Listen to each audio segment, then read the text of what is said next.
Hi, welcome back guys. This is your sensei, back with another fanfiction. This is the first part of What If Sage Level Naruto Got Harem. Now before starting, please give this video a like and subscribe to the channel if you want more videos like this. Now let's get into the fanfic.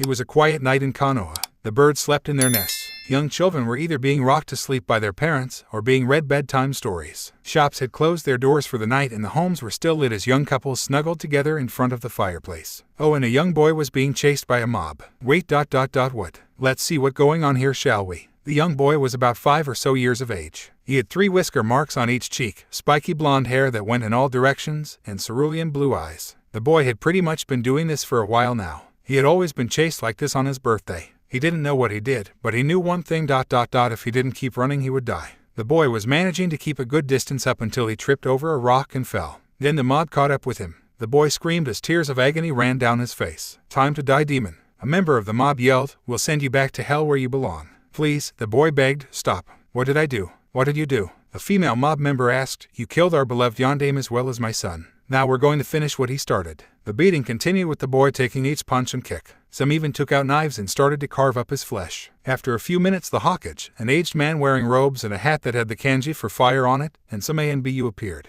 "What are you doing?" Sarutobi yelled. "We're getting rid of the demon and finishing what the Yondaime started," said the leader of the mob. "ANBU," the old man said, "take them away and tell Ibiki and Anko not to hold back." The ANBU around him went in and rounded up every last member in the mob before taking them away to do time with Ibiki. The Hokage picked up Naruto and then took him to the hospital. The elderly man set Naruto in a room, hooked him up to an IV, and then left. As he did, he turned to the doctor and growled, "If I find anything else wrong with him, then there already is. I swear I will find you and rip you apart." Meanwhile, in another dimension, a woman of about 20 years of age stood in front of a mirror. She was about 5'2" with long white hair, pale skin, purple eyes, and ruby red lips. She had an hourglass figure with a developed chest and long slender legs. A man would drool at the sight of this woman if it weren't for the look of intense rage on her face. This was the Shinigami. "I can't believe those good-for-nothing hairless monkeys." Shinigami raved in pure anger, "I have to do something to help the kid out." The goddess of death tapped her chin and had a look of complete and total thought on her face before a look of inspiration crossed her face. She grinned as she walked over to what looked like a large mirror. She then reached in and searched around. "Now where are you?" she asked out loud.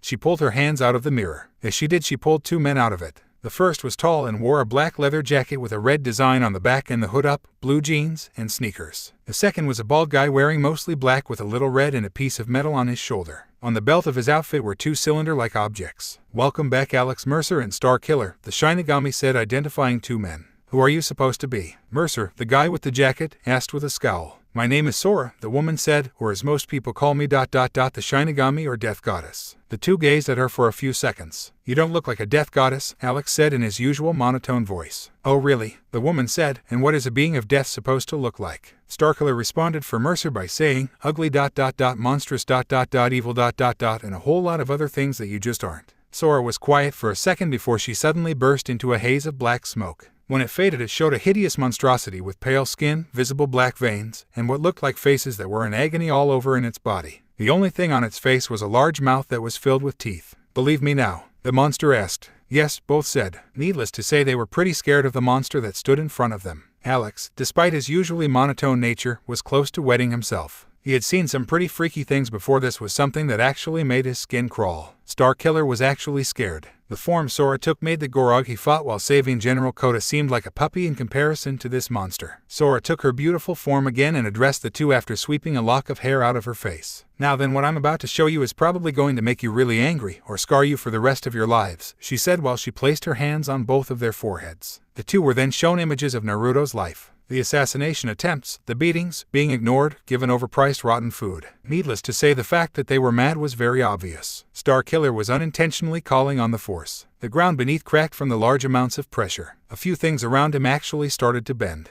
His hands also crackled with force lightning as his rage really started to manifest. Alex's biomass was rippling across him like a raging sea. The arms were slowly forming claws as he was unconsciously thinking of ways to make the villagers who would do this to a boy pay. In fact, the only thing that was keeping him from going down there and going all homicidal on them was the fact that he had no idea where they were. When the images were done and over with, there was a tense silence among the 2 humans and the goddess. "Why?" Star Killer asked after a few minutes of silence. "Why would they do this to a boy? And what can we do about it?" To answer the first question, it started when he was born, Sora explained. When he was born, a demon called Kyuubi attacked. The boy's father fought it and then sealed it inside of him. When he did, he thought the boy would be seen as a hero among the people. Apparently the little punk was dead wrong, Alex growled. You think? Sora asked before getting serious. Now I want you two to go train him in what you do. Train him? Alex asked, a little shocked. I can't go infect this kid with this virus. How do you know he won't go crazy with power and kill everyone in his way? I can't give you all the details, Sora said, but this kid has a really important role in the future, and if this keeps up he won't be able to do it.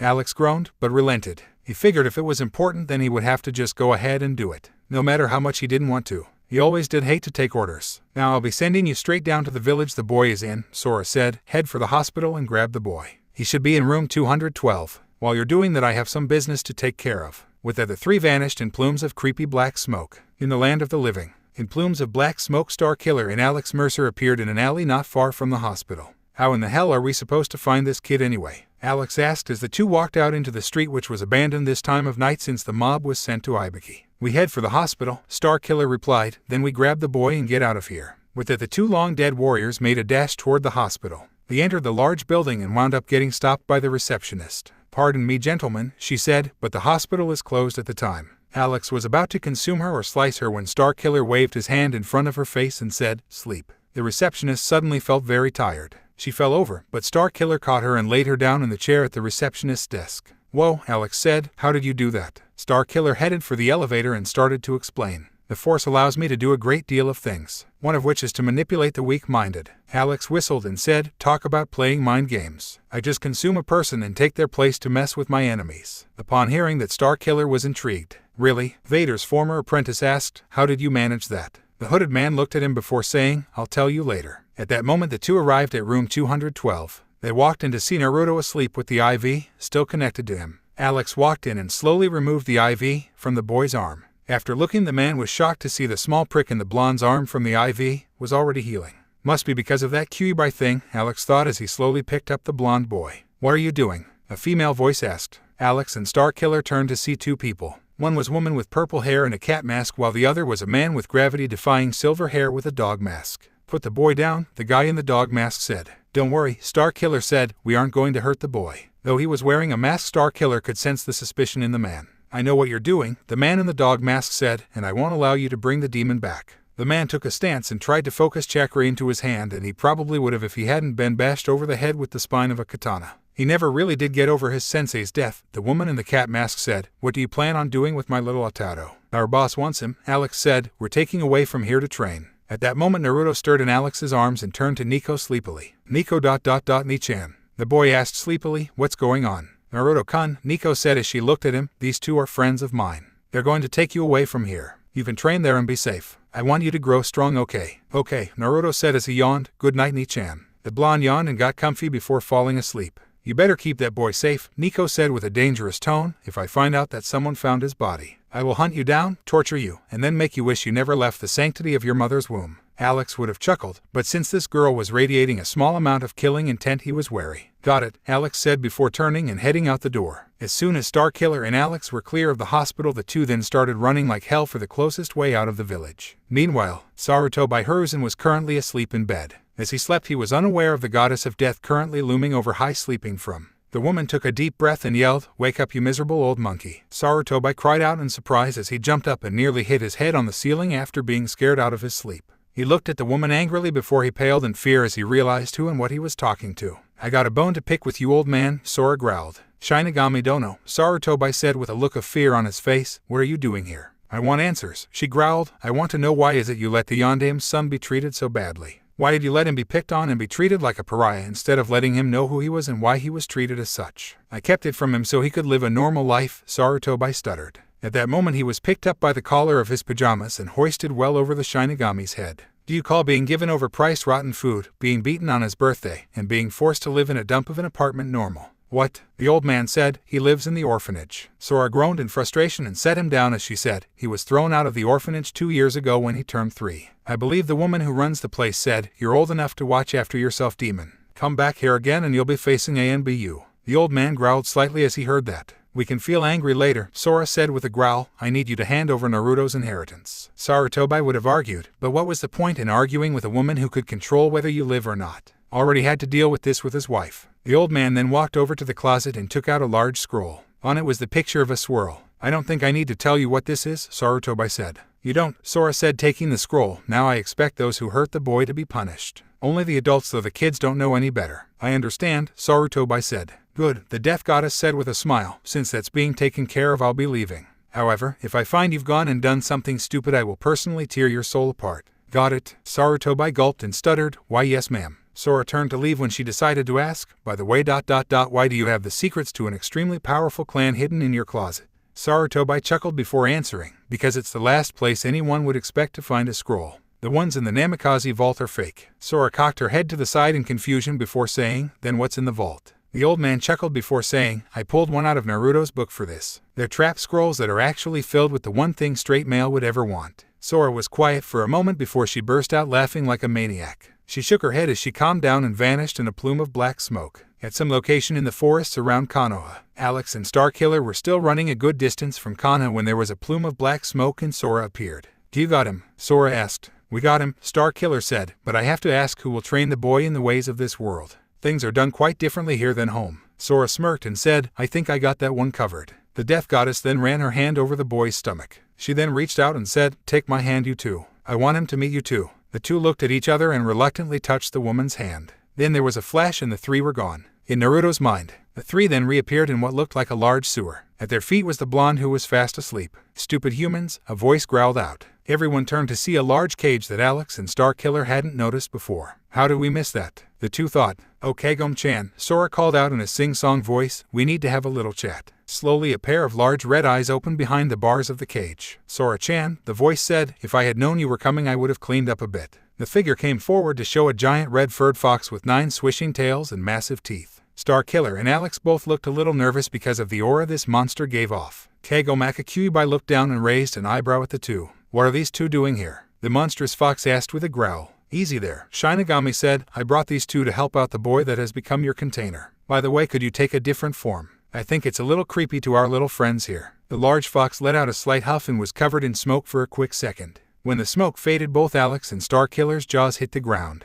In front of them stood a woman about 20 or so years of age. She had an hourglass figure, well-sized hips, slender legs, a well-developed bust, flowing crimson hair, crimson eyes with slit pupils, and a pair of ruby-red lips that had a pair of fangs visible. Kagome sauntered up to the cage bars and looked at the two before saying in a flirtatious voice, see something you like, boys. Despite being well-trained, the two men were then launched back by nosebleeds of epic proportions. Sora huffed and muttered, they didn't react like that to me. Huey giggled before saying, some got it and some don't. Now what is it you came here for? Finally come to take my soul. Sora turned to her and said, I'll explain as soon as our two friends here wake up. After a few minutes the two woke up after their bodies remade all the blood that they had lost. Now then, Sora said, I brought these two back to life so that they could train your container. They'll train them in their ways, but I want you to teach him the whole ninja way of life. Kagome raised an eyebrow and asked, why should I train a boy? Sora brought up a hand counted off on her fingers. 1. I know you don't like seeing this kid be hurt. 2. If your container is weak, then you are seen as weak. 3. Giving some convincing other than your training, he may let you out of here. Kagome seemed to think about that for a minute and then shrugged.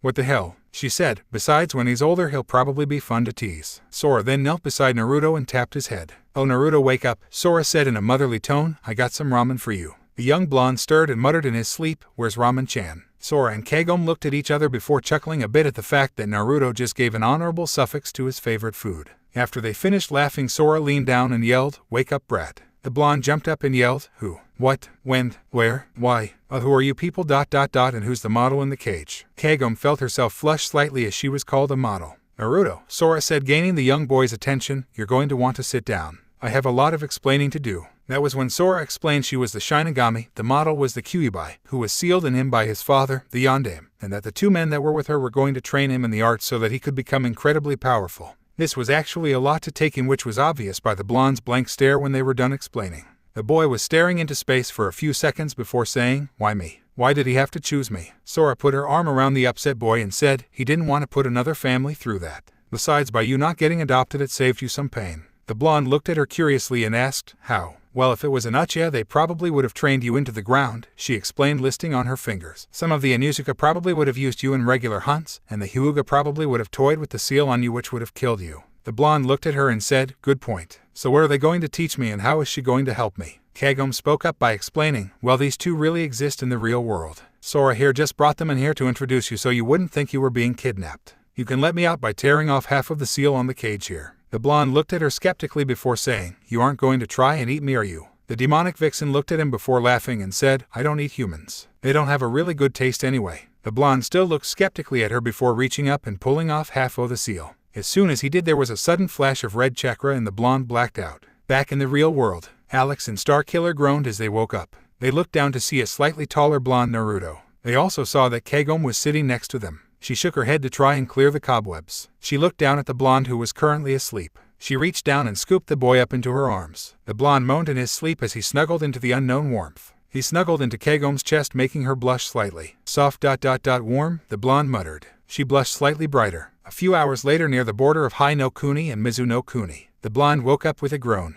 He looked around and saw he was in a small room. The blonde, who was always wary when he found himself in places he didn't know, got up and easily made his way to the door. He opened it and saw that it was upstairs. The blonde then traveled downstairs and smelled something cooking. The blonde then made his way to the kitchen where he found Alex, Starkiller, and Kagome waiting for him. "Morning, Naru-chan," Kagome said. "I already made some breakfast if you want some." "So that wasn't a crazy dream," Naruto said. "That really happened." "Cool." The blonde sat down and joined the three for breakfast. As they ate, Naruto had to ask, "So who are you guys anyway, and what are you going to teach me?" Kagome swallowed some of the toast she had been eating and said, "I guess we should get to know each other since we're going to be together for a while. Long, dark, and mysterious can go first." Alex glared at her before speaking. "My name is Alex Mercer. In my time I worked for a company called Gentech. Secretly they were developing a virus that infected many people, turning them into monsters. I found out about it and threatened to release it. Unfortunately, some Gentech goons killed me and the virus was released anyway. I woke up later in a morgue faster and stronger than ever. I slowly developed multiple powers and I found that I had many abilities that helped me survive. Long story short, what didn't kill me always made me stronger. After a lot of hunting, I killed all the people who did this to me. After a while I got sick of living, so I infected a man named James Heller. He evolved, becoming stronger than me, and he managed to kill me. That's pretty much it." Naruto was staring at the man with a look of slight wonder and fear. He made a mental note not to piss this guy off in fear of being killed. "My turn," Starkiller said. "I am called Starkiller by my old master. In my time a large evil empire ruled most of the galaxy. My master, a man named Vader, was one of the most powerful warriors in the empire. When I was a child, said master took me in. After many years of training, he sent me after Jedi, warriors of great power and skill. After killing a few, I was betrayed by my master. After long hard battles, I fought my master, but gave up the chance of me revenge to save my allies. I am unsure of what happened next. I awoke later in isolation. In my time, technology was more advanced. Taking a person's DNA, you could create a perfect copy to take their place. I was unsure if I was the real one or a clone. Eventually, I broke away from my former master, and when the time came, I fought him again. I had him at my mercy, but I did not kill him. He was taken into custody, put on trial, and executed. I lived the rest of my life with my love, Juno. That is my story." Naruto stared at the man with a look of wonder on his face. This man was like a knight, only without the armor. "My turn," Kagome said. "My name is Kagome.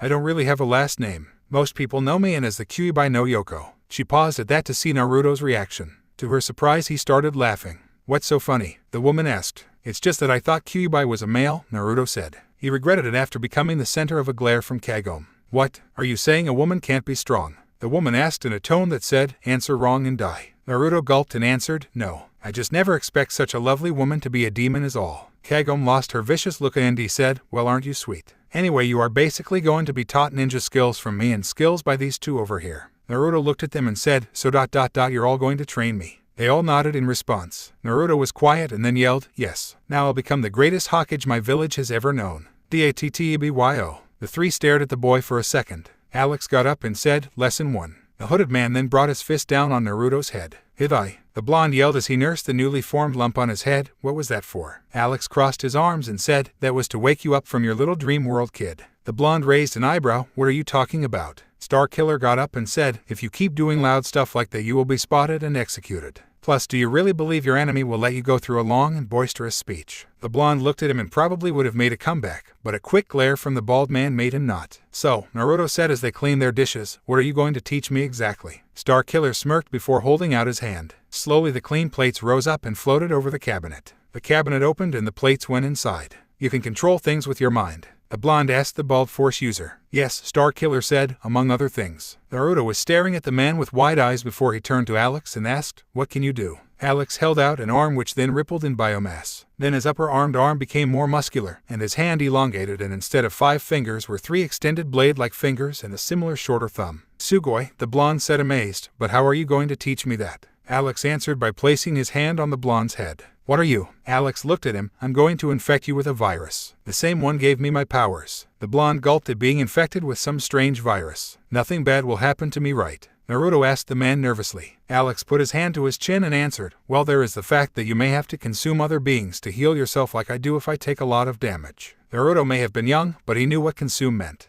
You ate people, the boy yelled. It was out of necessity, Alex said. Besides, you probably won't need that since you already have your own excelled healing powers. The blonde was quiet and yelled, you ate people. Bam, ITAI. Kagome glared at the two and growled, stop yelling. Time skip, 8 years. The scene opens to reveal a 13-year-old blonde. The boy wore a black shirt with a pair of long black jeans and a belt that had a red skull on the buckle. He wore a pair of black combat boots and a red cloak over all that hiding his arms, and a pair of cylinder-shaped objects on his belt. The blonde was sitting in a meditative state with his eyes closed. As the blonde opened his eyes, revealing a pair of ice-cold cobalt blue orbs with slit pupils, the blonde rose up and sighed. So far the last 8 years had been hell. Alex Mercer got to train him first. It started with Mercer infecting him with the black light virus. After about a half hour of pain as the virus settled, Naruto stated learning to control his enhanced strength and speed. It wasn't really hard to do once he had to fight Mercer, who was much stronger than him obviously. The only fortunate thing was that Naruto grew stronger with each time he survived the fights. Alex taught Naruto how to sneak and assassinate. That was made easy since there were a few bandits came through and set up camps, giving the blonde some on-the-job practice. The blonde gained the claw, whip fist, hammer fist, muscle mass, blade, shield, armor, and heat vision abilities. He also gained a new power, tendrils. Through practice, Naruto found he could tie people up with the tendrils, or set up traps and have the tendrils tear them apart.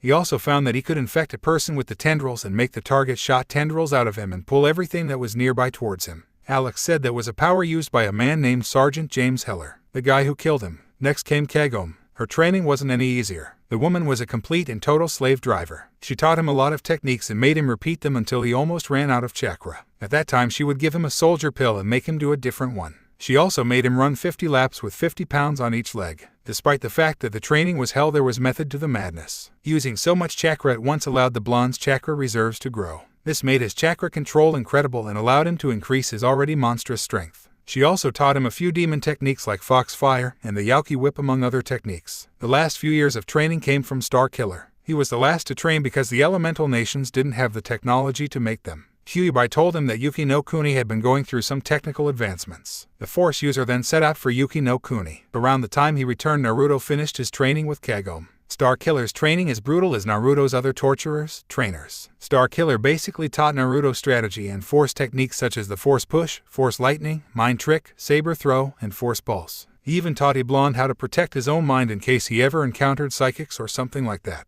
The blonde was brought out of his musings when he felt 4 presences behind him. The blonde turned to see Kagome, Alex, Star Killer, and Sora of all people. Glad to see you, Shinigami Dono, Naruto said, bowing politely. One lesson that Kagome beat into him was etiquette. She also managed to get the by from boasting so much with a few hard bashes to the skull. It took a lot of lumps and Tylenol to get him to stop being loud, eccentric, and, obviously, obnoxious. Please, Sora said, just call me Sora. I hate formalities. Naruto smirked, okay Sora Dono. Sora gained a sweat drop while the other 3 tried not to laugh. So what brings you here, Sora? Naruto asked the woman. Naruto, as much as I know you've grown attached to Alex and Star Killer, Shinigami said, it's time they returned to the realm of the dead. The blonde looked at her and nodded sadly. The boy had grown attached to them. He had even grown to call the 2 Anarchy. See you around, kid, Alex said, placing a hand on the blonde's shoulder. As much as I don't like to admit it, it's been fun. Sora opened a portal to the realm of the dead and walked in. Alex followed after her. Star Killer turned to Naruto and said, may the force be with you, young Padawan. Naruto smiled at his Anarchy and bowed.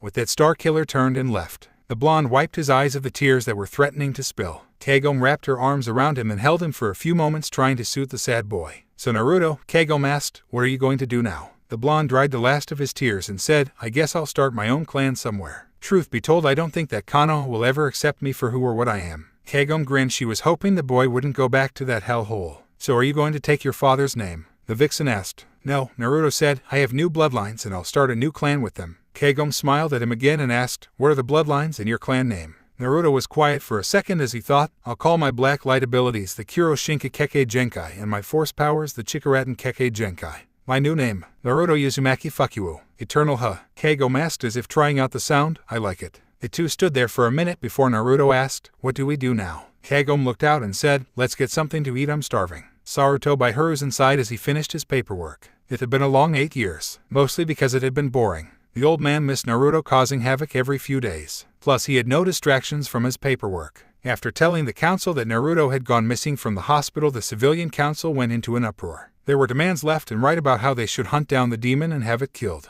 The old cage quickly squashed that idea. The civilian council tired to argue that he could be a dangerous enemy. The old man said that it was their fault that Naruto was gone. That if he did come back for revenge it would be their fault and for they had created the monster that would eventually kill them. They begged the old man try and plus send out Hunter Nin to try and find a boy to bring him back. But the old man didn't, saying he would not waste his ninja's time and energy on catching a boy that the council would try to get under their thumb and only wind up making things worse. Meanwhile at Naruto's house, Naruto opened the cabinet and groaned. "We're out of food already," the blonde asked, surprised. "I thought we bought some just last week." Kagome, who was sitting at the table, said, "Yeah, but there was the little party I threw you after you finished your training." Naruto raised an eyebrow and thought, "Oh yeah, that was fun." Kagome gave Naruto a serious look and said, "Kid, we don't have any money. We can't buy any more food. What are we supposed to do?" Naruto was quiet. Naruto then snapped his fingers as an idea hit him. "I'd heard that there's a town a few miles from here," Naruto said. "I guess I could try and find some work there." Kagome smiled and said, "I'll go with you, kid. You may know how to fight, but you don't know much about business." The blonde nodded at that. He may have been trained in ninja, military, and Jedi, Sith ways, but he had yet to know anything about business or politics. The two packed up and sprinted for the town. About an hour later, when Naruto and Kagome entered the town, they were surprised that this place looked in pretty bad shape. The town was pretty messed up. People were living in shacks. Some people were even living in what looked like alleys. "What the hell happened here?" the blonde asked as he saw the poverty around him. The two explored the town a bit more until they came across a large bridge, one that was apparently going off toward the mainland or something like that. The two walked onto the bridge here and found that there was an old man in a hard hat arguing with a worker. "What do you mean you quit?" the old man yelled. "I'm sorry, Tazuna," the worker said. "I know we've been friends for a long time, but I can't do this anymore." Tazuna scowled at the man. "Fine, quit if you want to. We'll finish the bridge with or without your help." The worker dropped his hard hat on the ground and then walked past the Naruto and Kagome without so much as a second glance. Naruto and Kagome then approached the bridge builder. "Excuse me," Naruto said as he tapped on Tazuna's shoulder. The old man turned around to see the boy and the girl standing behind him. "What do you want, kid?" the old man asked in a slightly impatient voice. "I'm kind of looking for a job," Naruto said. "Since you look a little short of hands at the time, I figured I could work here for a while." Tazuna looked the kid over. The kid had some muscle, meaning he was strong. He was young, but he looked like he could hold his own for a while. "Do you actually know how to work in construction?" Tazuna asked him with a raised eyebrow. I helped build a little bit, if that's what you mean," Naruto said. It wasn't a total lie. When Star Killer had given him his lightsabers, he had Naruto take it apart and then put it back together. All in all, it was a very time-consuming and irritating process. Tazuna smiled and said, "Okay, kid, get a hard hat and get to work. You can start by helping break down some of the cement so that we can use it in the concrete." Naruto nodded before going off and grabbing a hard hat. As the blonde ran off, Tazuna turned to Kagome. "So girl," the old man said, "what are you doing with a kid like that? You his sister or something?" Kagome smiled and said, "You might say that. He's a good friend of mine." The old man nodded and said, "Well, you better get going. Having a pretty lady like you around is going to distract the workers or get some unwanted attention." The woman nodded and then left. While Naruto spent his time working, Kagome went around the village. She was saddened by the sight of all the poverty around them. She looked to see that the market was low on food. What the heck happened to this town? She thought as she walked through the street. As she walked, she was aware of the looks she was getting from the men. If only they knew that she was a demon queen who would sooner crush them like insects than date them. As she was thinking, she felt a pull on the back of her kimono around her backside. She was about to turn around and yell out "pervert" when she noticed that the alleged pervert was actually just a little kid. She smirked, reached into a bag she pulled out of nowhere and gave the kid an apple. The kid smiled, revealing she was missing one of her front teeth. Back at the bridge, Naruto was working when he noticed something. Tazuna looked nervous as if he was looking out for something. "Hey big guy," Naruto said to the worker next to him, "what's up with the boss? He looks a little jumpy." The worker looked at Naruto and said, "Listen kid, there's this guy named Gato who runs the shipping industry. Since he rolled in, he's bled this place dry. That's why everything looks so bad. Boss wants to build this bridge so we don't need him around anymore." Naruto nodded and said, "Let me guess. Gato doesn't want that." The man shook his head and replied, "No. Gato hired these missing nin to help kill the boss. I don't think we should worry though. The boss hired these ninja from Konoha to help him out." The blonde froze, making the worker look at him strangely. "Hey kid, you okay?" Naruto shook his head and said, "I'm fine. Just some really bad memories." The man nodded. After a few hours of working, it was time to close up for the night. As everyone left, Naruto noticed a man with gravity-defying silver hair. Naruto recognized him as one of the ANBU who was supposed to protect him when he was little, but let the villagers hurt him. The blonde did his best to blend in with the crowd. Luckily, the man was too engrossed in his book to notice the blonde. After making sure he was out of the man's sight, Naruto made a dash around the village to try and find Kagome. He found her on the edge of the town. "Naruto, what's wrong?" she asked as Naruto approached her with a nervous look. "Konoha ninja," Naruto panted. "They're in the village protecting the bridge builder.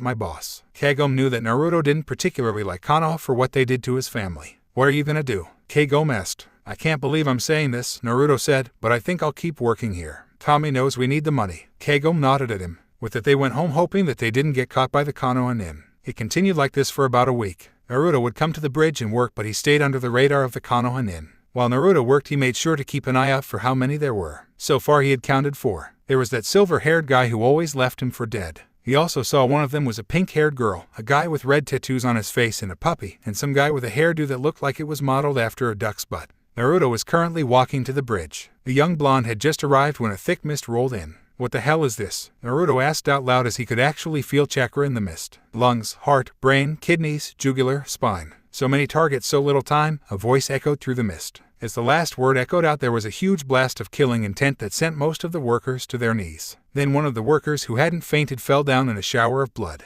Then another and another. Naruto felt a presence through the force coming at him. The blonde quickly moved to the right to avoid getting sliced. The blonde then sent out a wave of chakra that blew away some of the mist. With the mist cleared, he could see his enemy. The assailant was a tall man with spiky a black muscle shirt, cowhide pants, fabric wrapped around his arms, a mask that covered his mouth, and a huge cleaver-like sword. "So a kid is able to withstand my killing intent and blow away the mist?" the man said with a tone of curiosity. The man then looked over the boy and said, "Too young to be a retired shinobi, and this isn't a ninja village. Who are you?" The blonde crossed his arms and said, "I don't think that's any of your business, old man." Zabuza chuckled and said, "You know what they say about boys with big mouths? They're always the first to die." Naruto smirked at him and said, "And I bet you know what they say about guys with big swords." Zabuza scowled at the boy while a feminine giggle sounded. Naruto turned around to see a figure in a blue kimono wearing a hunter nin mask. While Naruto's back was turned, the man from before hefted his sword before swinging it. The blonde then vanished in a sudden blur, making the man and his assistant gasp. The two looked around each other for him when a voice sounded. "Force release, force bullet." The man was then knocked backwards by an unseen force. The man caught himself and clutched his chest in pain. He then glared as he saw the boy he was about to cut open. He glared at him, trying to keep an image up, but inside he was nervous. "Force release," he thought. "I've never heard of that. Does this kid have some sort of bloodline?" The man then chuckled and said, "I got to say you got some skills, kid. What's your name?" Naruto crossed his arms and said, "Naruto Uzumaki Fukuo." "Who are you supposed to be?" The man hefted his sword onto his shoulder and said, "Zabuza Mamachi, former ninja of Kirigakure and former member of the 7 Swordsmen of the Mist." Naruto cracked his neck and got into a fighting stance. Zabuza turned to the other figure and said, "Haku, stay back. I want to fight this guy alone." Zabuza then charged at Naruto, swinging his sword. He was surprised when Naruto was able to dodge each of his swings with surprising agility. After about a dozen misses, he growled in annoyance and yelled, "Stay still so I can kill you." The blonde then surprised Zabuza by staying still and then catching the cleaver before it could reach him. "You've got to do better than that, Zabu-chan," the blonde said with a cheeky smirk. Haku laughed a bit again, and Zabuza had a red face in embarrassment and anger, and steam was coming out of his ears. The former Kiri ninja then pulled his sword of Naruto's grip, succeeding in cutting his hand. Naruto put up an act and clutched his cut hand. Zabuza then charged at the blonde, whose hand had just finished healing. The blonde then dodged to the right. As he dodged, the biomass in his arms formed large claws. The blonde then swung at Zabuza, who jumped back just in time to avoid getting diced, but now had 3 long cuts on his chest. Naruto flexed his claws and said, "Now the real fun begins." Meanwhile, at the edge of the unfinished bridge, Tezuna had just arrived with the Konoha nin he hired to find most of his workers dead. "What the hell?" the man asked. "What's going on?" One of the workers, who was still just barely alive, said, "Boss miss demon run." With that, the silver-haired man said, "Sakura, you stay here and protect Tezuna. Kiba, Sasuke, you're with me. I'm sensing more than Zabuza and that fake hunter nin in there." Sasuke, the boy with the duck butt hairstyle, smirked, while Kiba, the guy with the dog, gained a feral grin. Sakura, the pink-haired girl, stood in front of the Tezuna with a kunai in her hand. The 3 men then ran into the mist with the intent of fighting their enemies. Back with Naruto. Naruto swung his claws again, making contact with Zabuza's sword with a loud clang. The two had a grappling match for a few seconds before shoving away from each other, glaring at each other. "Damn, this kid is good," Zabuza thought bitterly. If he had been born years ago, he would have been a great asset to Kiri and helped upkill that Timigura. Unknown to him, Naruto heard his thought through his force powers. "Who's Agura?" the blonde thought. At that moment, the young force user felt the 5 new presences, one of which he recognized as the boss. The other 4 were the Konoha ninja Tezuna hired. He felt that the pink-haired one was back with Tezuna, while Silver Hair, Dog Boy, and Duckbutt were on their way. The blonde didn't have time to think of a plan as the 2 Genin and Jonin entered the slightly less misty area. "What the heck?" Kiba asked. "Who the hell is this guy?" Zabuza growled. "Kakeshi Haddock. If you don't mind, I'm a little busy with a little nuisance here." Naruto chuckled and said, I really doubt a little nuisance would be able to cut your chest and hurt you, Zabu-chan. Zabuza glared white-hot at the boy while Kakashi chuckled at the blonde. Sasuke gained a slight smirk and Kiba just let out a boisterous laugh. I don't know who this guy is, but I like him already, Kiba laughed. Zabuza growled at being humiliated by a kid. He charged again thinking he could catch Naruto off guard. He was sorely mistaken. The blonde dodged the blade before knocking the large sword out of his hands and then grabbing him by the shirt and lifting him off the ground, and then slamming him on the ground leaving a Zabuza-shaped imprint. Zabuza-sama, Haku yelled out, then she flew at the blonde forming needles in her hands and called out, Ice release, ice needle shower. Haku then unleashed a barrage of needles that turned the blonde into a pincushion. I got her, Kiba yelled as he charged. He himself wound up getting turned into a pincushion himself along with his dog. Haku then went through hand signs and said, Ice release, demon act. She was cut off when she found herself being choked by some unseen force. She turned her head painfully to see Naruto with his hand extended. The blonde then waved his hand in front of him and said, Sleep. Haku felt her mind to black and then fell to the ground unconscious. Who are you supposed to be? Sasuke asked as he eyed the guy. He was wondering how he was able to take out his brother in no time. I don't think that's any of your business, boy, Naruto said, glaring at the Uchiha heir. I demand you tell me who you are, Sasuke growled. Naruto would have sighed something when he felt a great deal of people approaching. The blonde turned toward the direction and said, We have unwanted guests. At that moment a small, old, pudgy little midget came out of the now thing mist followed by a bunch of bandits and mercenaries. Well, the midget said, the bloody demon of the mist is actually the little puppy of the mist. That would explain how he was beaten by a kid. Good thing I didn't plan on paying him anyway. Now I can pay that little bitch back for breaking my hand. Alright boys, tear the village apart and bring back any valuables and women you find. I've been in need of some new entertainment. The mercenaries charged forward. Of course, at the moment they were oblivious to Naruto's thoughts. The blonde had been given the talk by Kagome a good few years ago. He had also found women in the bandit camps that had been abused and the very thought of rape sickened him. The blonde was releasing a subtle killing intent that only the ninjas near him could sense. Then as the bandits neared he let it all out. Force release, force pulse. Naruto floated in the air and then unleashed a huge wave of force energy around him. The blast actually disintegrated a few of the bandits that were closest to him and knocked back the others who were not as close were sent flying off the bridge. Gato, the blonde roared, making the old man gulp nervously, today you die. The blonde's left arm was covered in tendrils and then shifted to a large black and serrated blade. The blonde then charged into the crowd and started swinging like a madman. Every few seconds a mercenary would wind up getting either split at the waist or straight down the middle. The blonde continued this onslaught until he was in the middle of the mercenary crowd. The blonde then focused his biomass and yelled out, Devastator, tendril burst. The biomass on the blonde's back distorted and then shot out as multiple tendrils ripped through the mercenaries and bandits like paper. All the while everyone was watching with multiple reactions. Kakashi was staring with his only visible eye widened. He was currently hoping that this guy was never his opponent anytime soon. Kiba was watching in horror as he saw someone his own age slice through human being like a merciless killing machine.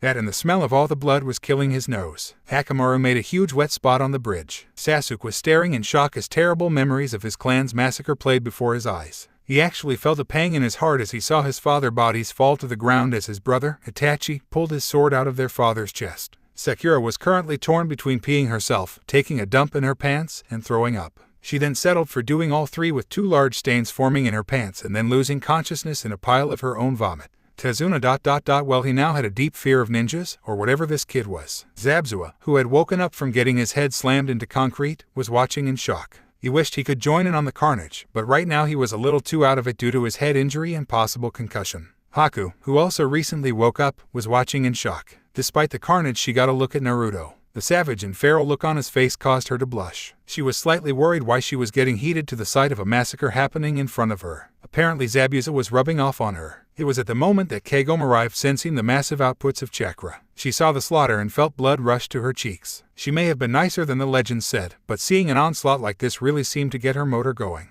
She was hoping that she was able to control herself before she did something embarrassing. After a lot of bloodshed and screaming, all that was left was Gato at the end of the bridge. The old man was currently shaking like a leaf. Naruto walked up to him, fists balled. The old man fell backwards as the boy approached him. The blonde glared at the man and then turned around. Aren't you going to kill me? Gato asked. The blonde looked back at him and said, You aren't worth killing, you old pile of puke. Naruto was about to walk away before he felt something pierce his back. Behind him stood Gato with a sword he pulled out of his cane. The old man had a smirk before he realized Naruto hadn't slumped over. He looked up to see the blonde had turned back to look at him with a look of pure anger. I gave you a chance to live, little man, Naruto said. Now it's payback time, short stack. Naruto spun around before his arm morphed into a hammer fist and then brought it down on the man's skull, crushing him like an insect. Then he discreetly consumed Gato into his body. The blonde then turned around and noticed the massacre around him and said, "Dang ... my teachers turned me into a sadist and a bloodthirsty fighter. Hey ... what better way to survive in this world?" Zabuza then approached Naruto and said, "Hey kid." The blonde faced him and said, "Yeah, Mr. No Eyebrows." Zabuza gained a tick mark and said, ignoring that, "Listen, there's something in Kiri that needs to be taken care of. Since you're strong, I figured you could help us out with that." The blonde looked at the man skeptically and said, "What exactly is the problem?" Zabuza then whispered it into his ear. The blonde then looked at him and nodded. "Haku," Zabuza called to his companion, "we're heading home. We got some business to take care of." At that, Kakashi stepped up. "Not so fast." The silver-haired Jonin said, "You, your friend, and the demon are coming with us." Naruto glared at the Kakashi and said, "Back off, dog boy, or else I'll make what I did here look like a paper cut compared to what I'll do to you." Kakashi crossed his arms. "I don't think so. You're coming back to Konoha, Naruto." Naruto scoffed and said, "Why, so I can be molded into Konoha's weapon and have my secrets spilled before a corrupt council. By the way, give the old man a message. First, tell him I said hi, and two, if he sends any ANBU or any other ninja after me, I'll be sending them back in a box." While Naruto spoke, he was releasing killing intent that made Kakashi and everyone else around who could feel it nervous. "See you later, suckers," the blonde said as he grabbed Zabuza and Haku and then vanished. "Sensei," Kiba asked, "was?" Kakashi gulped and said, "Yes, it was. I don't know what happened to him over the years, but he's our enemy now. Remember that, otherwise you might not live to see another day." With that, Kakashi left. These were the rest of Team 7's thoughts as Kakashi left. "Sasuke, what power? What was that? Next time I see him, I'll make him tell me where he got such power." Sakura, "My kami, that was Naruto. My mom was right, he is a monster if he would slaughter so many people mercilessly." Kiba, "So that's what happened to my old prank buddy. He sure has changed. I wonder what made him think that." Akamaru, "That was the guy Master met at the park. Wow, who knew he would become such an alpha? I hope Master doesn't do anything stupid." Later at Naruto's house, Kagome was currently wrapping Zabuza's chest from the claw marks he took from Naruto. Said blonde looked at the swordsman and said, "So you need me to help you out with killing the Sande Mizuka Jigura?" The swordsman nodded and said, "I know it sounds crazy, but there is a good reason for it." The blonde motioned for him to continue. "The Sandemi started a bloodline holocaust that led to the death of a lot of people," Zabuza explained. "The sooner he dies, the sooner people can enjoy life again in Kiri." Naruto looked at him and said, "You're lucky I have a good guy complex. I'll help you. Now we'll have to do this tomorrow, okay? I'm tired from the bloodbath earlier." Zabuza and Haku nodded before heading up to their rooms to sleep. Naruto turned out the lights and headed up to his room when Kagome stopped him. "What's up, Kagome?" the blonde asked. She had her hair hung so he couldn't see her face. After a moment she rose her head, allowing Naruto to see her eyes. The next thing Naruto knew, the woman was practically sucking his soul out through his mouth. She separated with a wet pop and then threw him into her room before turning to the door and running her finger around the front of the door. She then entered the room and slammed it shut, followed by the sound of a lock clicking. On the door was burned, "Do not disturb. Do so and you will die." Naruto, Kagome, Haku, and Zabuza were currently heading for Kiri. Since breakfast there had been a long awkward silence over the group, mostly because of Naruto and Kagome's activities the night before. At breakfast Naruto would nervously shift his eyes to the woman, and Kagome's eyes were staring at him dreamily at him. Haku would stare at Kagome jealously, while Zabuza would grin in pride at the kid getting such a hot woman. So what can expect from the bloodline rebels? Naruto asked Zabuza to try and get rid of the awkward silence. "Well," Zabuza said, "I'm not really sure. It's been so long since I've been there, I'm not really sure what to expect. From what I've heard, the rebels aren't doing so well. I can tell you the Yagura does use a lot of water jutsu and a little bit of lightning jutsu as well." Naruto rubbed his chin in thought. Suten and Raiten, Naruto thought, that could be a very dangerous combination if he combines the two. "I'm going to have to be careful." He was brought out of his thoughts as Kagome tapped his shoulder. "Naruto-kun," she whispered, "if he does have such control over water, I think he might be holding the Sanbai." Naruto looked at her before saying, "Was the Sanbai always crazy like this or?" Kagome shook her head and said, "No. Nami was a calm and gentle creature. She didn't even like fighting that much. If she could, she'd avoid conflict altogether." Naruto turned away from her as he rubbed his chin and asked, "Do you think that she or Yagura are being controlled by some outside force?" Kagome thought for a minute before shrugging her shoulders. "It might be that," she said, "or the seal on Yagura could be faulty. If the seal is done sloppily, it can have effects on the Biju or the Jinchuriki." The rest of the distance to Kiri was mostly quiet. Eventually they hit an area that had a very thick mist. Naruto glanced at Zabuza suspiciously when they entered, but eventually they came across the village. Before they entered the village, Zabuza sealed away his sword and then put on a jacket before pulling the hood up to cover his face. This way he wouldn't be recognized immediately. With it, the group of four entered the village. The four saw that the village was in worse shape than Wave. There were destroyed homes and many people were out on the streets. Naruto shook his head at the sight. The price of war was indeed very steep, especially when it was a civil war. As the group made their way to the center of the village, they noticed that they were being followed. The group slowly made their way to a less populated area, which happened to be a large training ground. As soon as they entered the field, they were surrounded by a bunch of ninja. "So this is what Yagura has sent at us," the leader said. "Well, let's send the back in boxes, amen." The rebels didn't speak, but they charged at 4 travelers. "Hold on for a minute," Zabuza yelled, trying to get through to them, but they weren't listening. Naruto rolled his eyes and focused his force energy before saying, "You guys are going to want to move." With that, the disguised Zabuza, Haku, and Kagome all moved a good distance from the blonde. The mist ninja closed in and Naruto roared, "Force release, force repulse." An unseen energy launched outwards from the blonde, taking the mist rebels by surprise and knocking a good portion of them away. The mist rebels closest to the blast felt their bones crack and were in incredible pain. Those that weren't very close were still in pain. Those that weren't even attacking at the time were shocked at the power they had just seen. "Now are you going to try that again, or are you going to listen?" the blonde asked in an annoyed tone. The leader approached the boy and asked, "Who sent you here?" Naruto crossed his arms in annoyance and answered, "A man who seeks to end the tyranny of a madman." The man grinned slightly and said, "Come with us. If you so much as even try anything, you will die." Naruto followed the man and the rebels who could still move. The incapacitated ones were then picked up by their comrades and carried. After about a half hour of walking with the rebels, they arrived at an old bunker. Once inside, they saw that it was in fact an underground base. After going through a great deal of tunnels, they eventually made it to what Naruto believed to be the inner sanctum of the base. Inside it was a red-headed woman listening to the advice of the people around her as to what to do next in the war. After a few minutes, the red-headed woman noticed their presence. "Ichigo," the redhead said, raising her eyebrow. "Who are they?" Ichigo, the leader who brought Naruto and Co. with him, stepped forward and said, "We found them in the village Terumi-sama. We presumed them to agents of Yagura and hired to eliminate them. As we did, we found that one of them was in possession of a bloodline that was able to subdue most of my men in one shot." There were impressed looks from the group, but there were also murmurs of disbelief among the people in the room. Which one of them had this power? The redhead asked with a curious look in her eyes. "That would be me," Naruto said, stepping forward. The woman looked the boy over a bit before snickering. "As if a little gaki like you could actually do something like that," she said with a smirk. Naruto's eyes narrowed and said, "Really? Well, I don't that an old lady like you could lead an army." At that, the room went quiet and temperature dropped a few degrees. The people who were close to the red-haired woman moved away. The woman rose up from her spot and marched over to the blonde, looking him square in the eyes. As she did, Naruto got a good look at her. She had a long flowing red hair, pale skin, and blue lipstick on her face. She had a well-curved body and a developed chest. She wore a long-lived dark blue dress that fell just below her knees that seemed to be closed at the front with a zipper. Under that she wore a mesh shirt. "What did you say? Gaki?" she hissed in a very low and dangerous tone. "You heard me, Ba-chan," the blonde replied with a smirk. The rebels were currently nervous as they knew of their leader's temper when someone mocked her. Naruto's company were doing their best to keep from laughing. The rebel leader snarled loudly and growled, "Okay, Gaki. You want to play? You got it. We'll test your so-called strength against this old lady." The rebels were surprised at this. Normally she would try to avoid conflict, but apparently this kid had hit a sour note with her. Naruto grinned slightly and said, "Okay, Ba-chan. What do you say we make this interesting? If I win, you have to kiss me. If I lose, I become your personal servant for a month." The redhead grinned and said, "You're on ...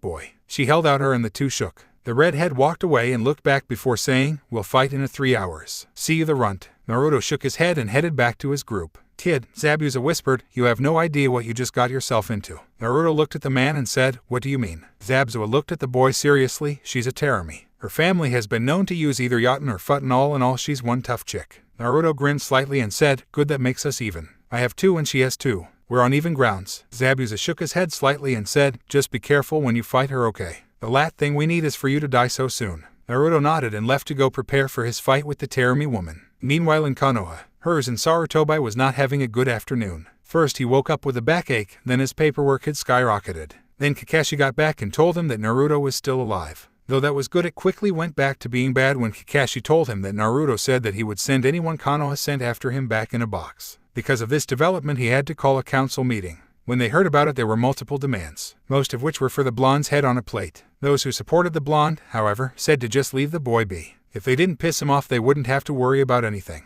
The neutral party ... they didn't really say anything. Kakashi, who was being forced to attend since he brought this up, stayed quiet as well. "Enough," the elderly man roared, making everybody quiet down. Lord Hawkage, a fat civilian, said, "We implore you to send out Hunter Nin or ANBU. We have to kill the demon while we still have a chance." The elderly man sighed and said, "I already told you I will not be sending any of our forces after him. From what Kakashi told me, the boy has grown much stronger over the years." Kakashi then added his 2 cents and said, "There are also the matter of the abilities he displayed." This got the attention of everyone, and Koharu, one of the elders, asked, "What abilities?" Kakashi rubbed his chin and said, "Well, first he displayed a power that allowed him to fight using some invisible force. I believe he called it Chikaraden. Then he showed the ability to shift his flesh. Basically, he morphed his hands into huge claws that were able to slice through multiple bandits. In addition, he took a sword through the chest and survived. I'm not sure, but I believe he also managed to absorb a man's body into his own. On top of all that, he was able to unleash multiple tentacle-like extremities from his body that were able to wipe out a great deal of fighters. Upon that being heard, there were demands that Naruto be brought back and be used a breeding factory so that they could acquire the abilities he showed. I'm getting tired of repeating myself, Hiruzen sighed, but I am not sending anyone after Naruto just so he can be used as a breeding factory. I really doubt he would come back if he knew that was his fate.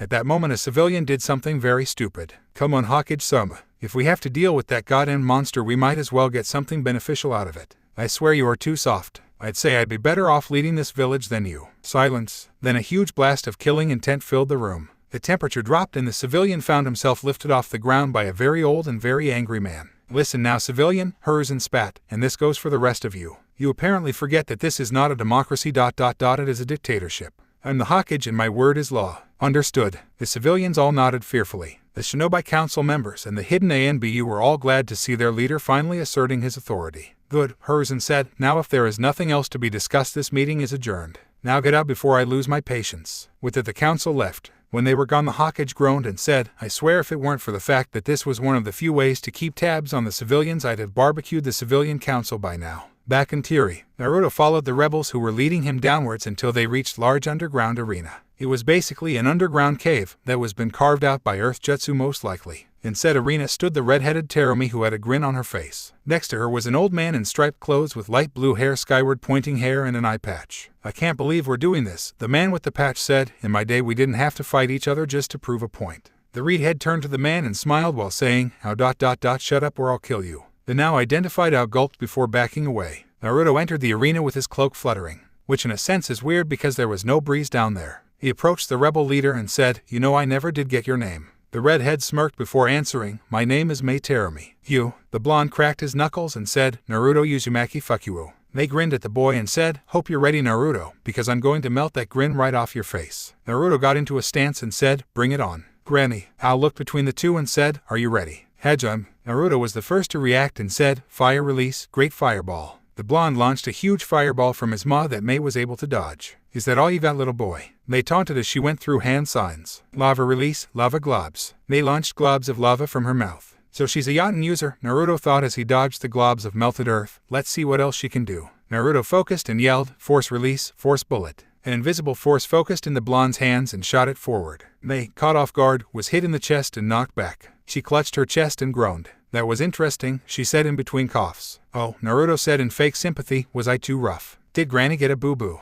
Haku, Zabuza, and Kagome couldn't help but laugh at the blonde's antics. Mei was red-faced as she heard Naruto talking to her like that. She growled and said, That's it, kid. I was going to just rough you up a little bit. Now I'm going to melt your balls off. The enraged redhead launched herself at the blonde who jumped in the air to avoid her charge. They missed and then went through hand signs. Lava release, melting apparition. They took a deep breath before she launched a huge blast of lava from her mouth that spread into a broad thin sheet. Naruto's eyes widened and acted quick. Force release, lightning shield. Lightning focused around the blonde, forming a circular shield. The lava flowed around the shield before it came crashing down on the arena floor. The result of lava landing was a huge blast of steam. I get it now, Mei thought, this kid a mid to long range fighter. Let's see how he likes it when I get up close and personal. They then charged into the stream to confront the blonde. On the arena's side of the rebels chuckled and said, That's Bratz going down. Haku looked at him and said, Explain. The rebel turned to her and said, That kid is obviously a ranged fighter since all of his attacks were from a distance. Now that she's getting up close and personal, he's going down. Kagome smirked and said, Wait for it.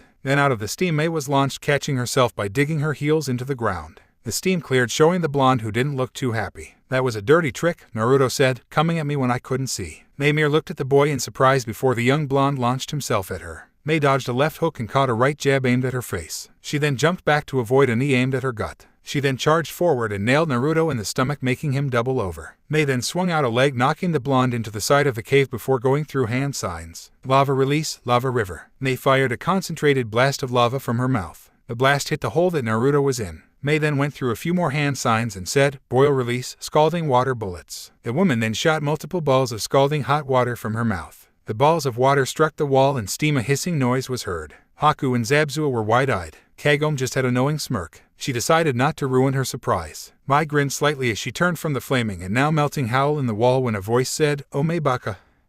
They spun around just in time to see something come out of the wall. It was a tall human-shaped thing. Its body was completely black and its body seemed to be shaped after muscle. Its face was completely blank except for one completely red eye that looked right at her. They blanched as she saw the thing. Her eyes widened in shock when black and red tendrils spread over the thing's body. When they faded, it showed Naruto. His clothes were slightly singed, but other than that he was fine. So, the blonde said, "Yatten and futten huh. This just gets better and better. Now it's my turn to play." Naruto then sprinted at the shocked Mei with his hands turning into large claws. Mei dodged the claws, but was unprepared for the blonde to suddenly flip over her and then launch himself foot forward and nail her in the back. She was then grabbed and thrown into the wall. They looked up to see the blonde charging at her again. Mei closed her eyes, feeling her death was upon her. The blow never came. She opened her eyes just in time to feel a pair of lips being gently placed over hers. Mei's eyes widened and then closed them as she started leaning into the gentle kiss. Haku and Kagome looked on, both of them a bit jealous. Zabzua was mentally rooting for the kid. The rebels stared slack-jawed, but were also harboring feelings of jealousy. Naruto held on for a few more seconds before breaking away. "I win," he said, smiling at the blushing woman. A while later, Naruto and Ko stood in front of Mei and her generals in the main area. "Now Naruto," Mei said, "I have to admit you are stronger than I thought and we would appreciate your help, but what can your friends contribute?" "Well," Naruto said, "Kagome here is able to perform high-level fire jutsu and has incredible stamina. Haku has a Kekkei Genkai herself that allows her to use Hayaten, and Mr. No Eyebrows over there is pretty good with a sword. Isn't that right, Zabas-chan?" Everyone chuckled at that, then realized what the blonde said before staring at the man. The man then removed his hood, showing his face. "Zabuza," Mei said, "been a while. I haven't seen you since you tried to kill Igura." Zabuza shrugged and said, "Hey, just because I left doesn't mean I'm going to let some nutball run this village into the ground just because he's paranoid." They giggled at that before addressing Naruto. "You know, kid, I got to ask, what kind of Kekkei Genkai do you have?" Naruto chuckled and said, "Well, I have two actually, Chikaraten and the Kuro Shinka Kekkei Genkai." That spiked everyone's interest. "I've never heard of those before," Mei said, "mind explaining?" Naruto shook his head before saying, "The Kuro Shinka causes the user body to go into a constant state of evolution. In other words, what doesn't kill me literally makes me stronger. An example of which is my armored state. Kagome, while she trained me, always threw fire jutsu at me. As a result, my armor form is completely fireproof. My bloodline also allows me to shift my biomass into multiple forms." To demonstrate, his arms shifted to the claws form before he continued, "I have other forms that I'd show you right now, but don't really have the time. Chikaraten allows me to take the energy around me and use it. I'm able to focus this energy and launch it, use it to form shields and other things." Mei rubbed her chin and said, "So basically your abilities are a major power-up.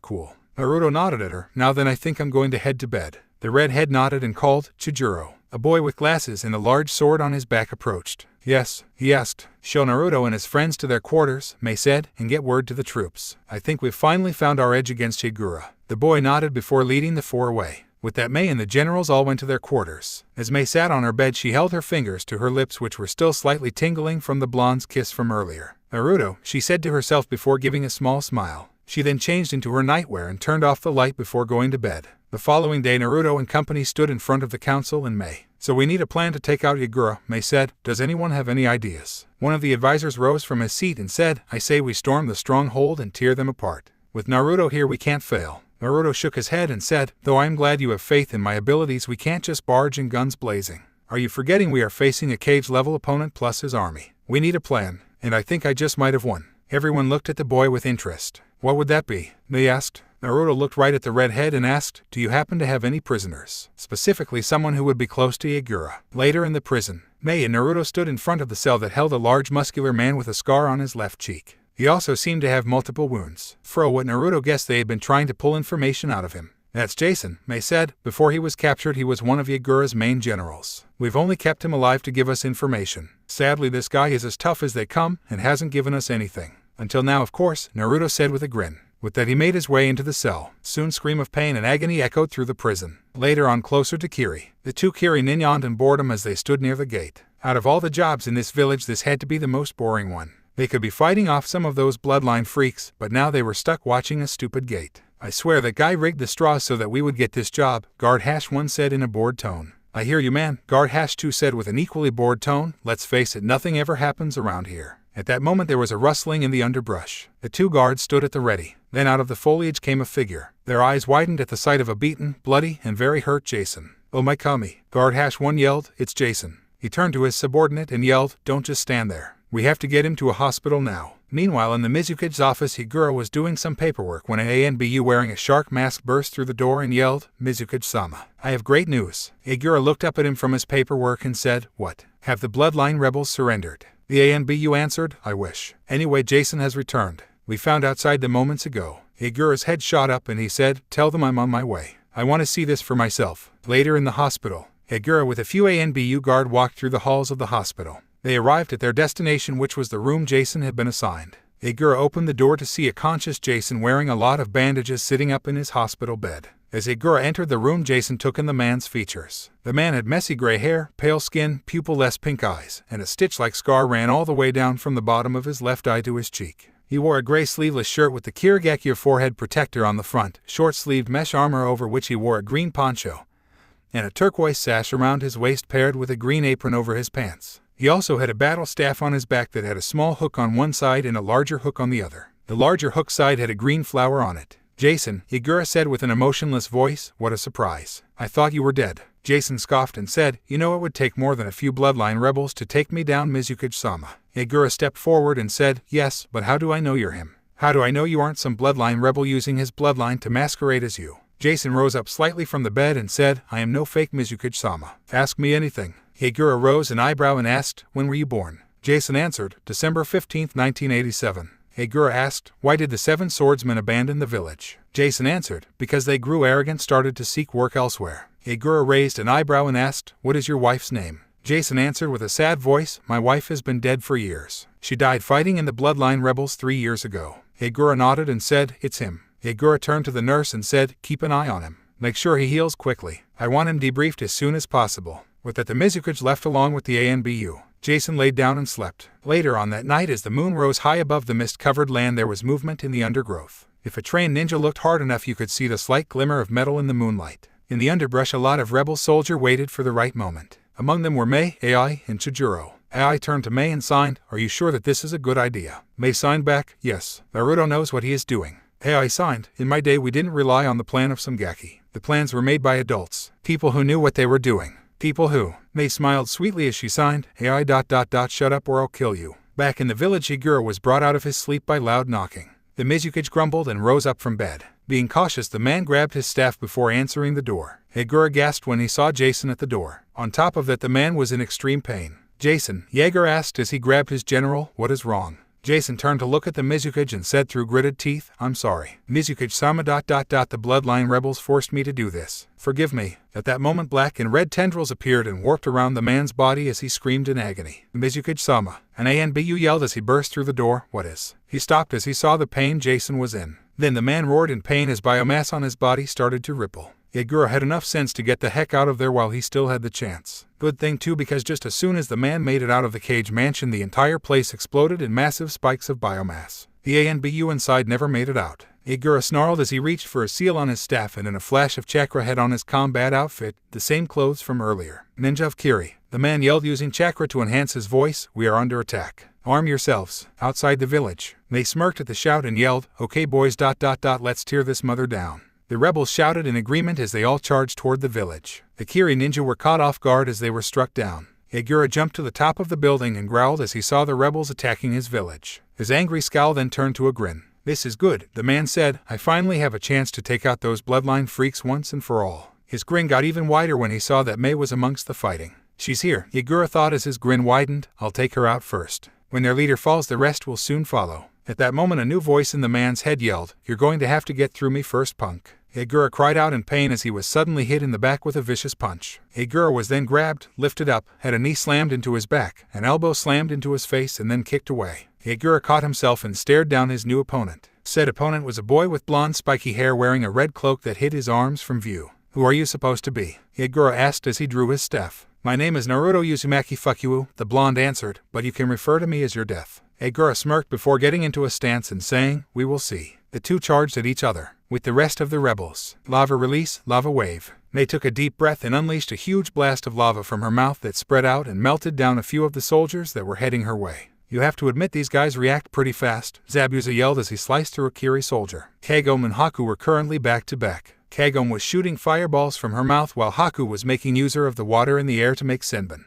AI was taking down opponents using taijutsu and using a pair of kunai to take them down quickly. Chijiro was using his massive sword to beat down on enemies. Where do you think Naruto is? Haku asked Kagome as she sent an ice senbon into a Kiri soldier's knee. I don't know, Kagome answered as she roasted a Kiri soldier. I can sense him though, and he's fighting. Back with Naruto and Yagura. Yagura swung his staff, nearly taking off Naruto's head. The blonde ducked backwards to avoid the hooks and brought his leg up, knocking Yagura away. Naruto then yelled, "Force release, force bullet." Yagura was suddenly sent backwards by an invisible force. The man clutched his chest. As he rose his head up, he became aware that Naruto was right on top of him. The blonde unleashed quick combo that Yagura was quick to catch. The pink-eyed demon hodler responded with a punch to Naruto's stomach, knocking the wind out of him, then punched Naruto in the face, knocking him away. Naruto caught himself and caught his breath just in time to see Yagura going through hand signs. Water release, water cannon. Yagura fired a jet stream of water from his mouth. Naruto focused his force powers, and just as the blast was about to reach him, an invisible force knocked it away. Yagura narrowed his eyes and said, "So you do have a bloodline."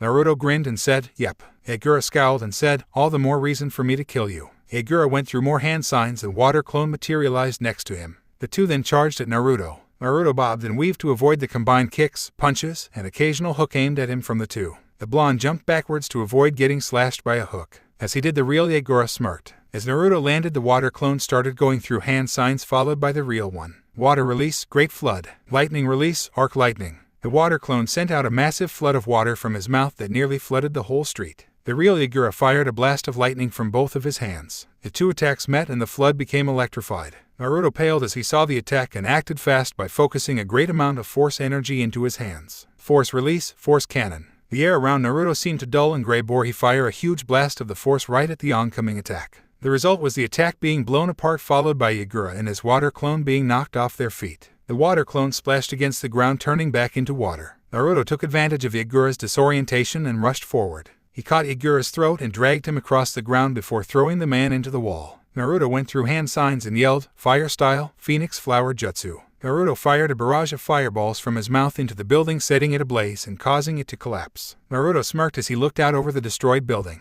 "We're done here," Naruto thought. Just as the blonde turned, a voice shouted out, "Lightning release, false darkness." Naruto spun around just in time to take a lightning bolt to the chest. The blonde was knocked off his feet and hit the ground hard. Duh, Naruto thought, he has a biju. I should have guessed that it wouldn't let him die so easily. The debris from the building was slowly moved away as a very burned and very angry Yagura walked out. His pink eyes now burning blue and full of hate. "You," he growled, "I will not lose ... to a bloodline using freak of nature." As the man yelled, blue chakra covered him, took the shape of a large turtle. The monster stood very tall with 3 large tails and massive head. Its large blue eyes glared balefully down at Naruto. "Down, boy," Naruto said with a nervous look on his face. With the others, everyone looked up from their fights to see Yagura in his tailed beast form. "Oh no," Mei said. "Don't worry," Kagome said. "Naruto-kun can take care of himself." Back in the fight, Yagura slammed his massive head down where Naruto had been standing. The blonde has made a quick rush before the turtle when its head rose. Naruto turned to the monster and yelled, "Force release, force lighting." The blonde shot a large bolt of blue lightning that flashed purple for a second before it struck the monster's head, making it scream out in pain.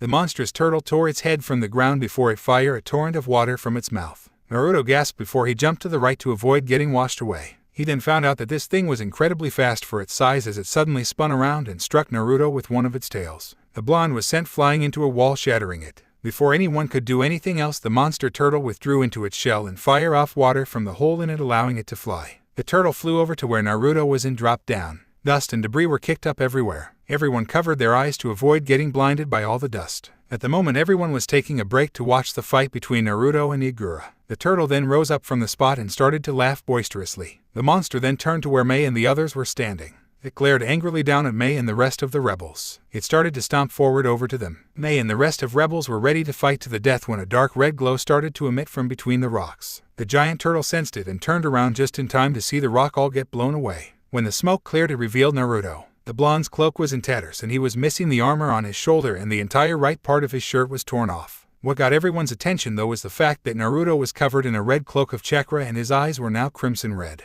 "You're a container too," the monster said with shock and a little bit of fear evident in its voice. "You got that right, pal," Naruto said. "Now let's see how you fare ... when I have you beat by 6 tails." Naruto pulled his lightsabers off his belt and activated the glowing blades. The blonde then charged at the oversized monster. The monster responded by shoot another jet stream of water from its mouth. Naruto vanished from sight before appearing again in front of one of the monster's legs. Force release, twin lightning blades. Naruto swung both his sword while focusing force lightning into them. The blades became incredibly long and glowed white as the lightning coursed through them. The blades tore through Igura's front left leg, making the turtle scream in agony as it fell. Naruto quickly formed a pair of shadow clones. The first shadow clone ran to the right while the other went to the left. Both went through hand signs. Force release, force Gatling. Demon release, black fire blast. The first shadow clone focused the force energy it had and fired a barrage of force bullets, each one making a resounding boom as they struck the turtle's shell, making it crack. After a lot of blasts, the shell broke. The second clone fired a huge blast of black flames. The fire singed the monster's left back leg. The monster fell to the ground with its two useless limbs giving out.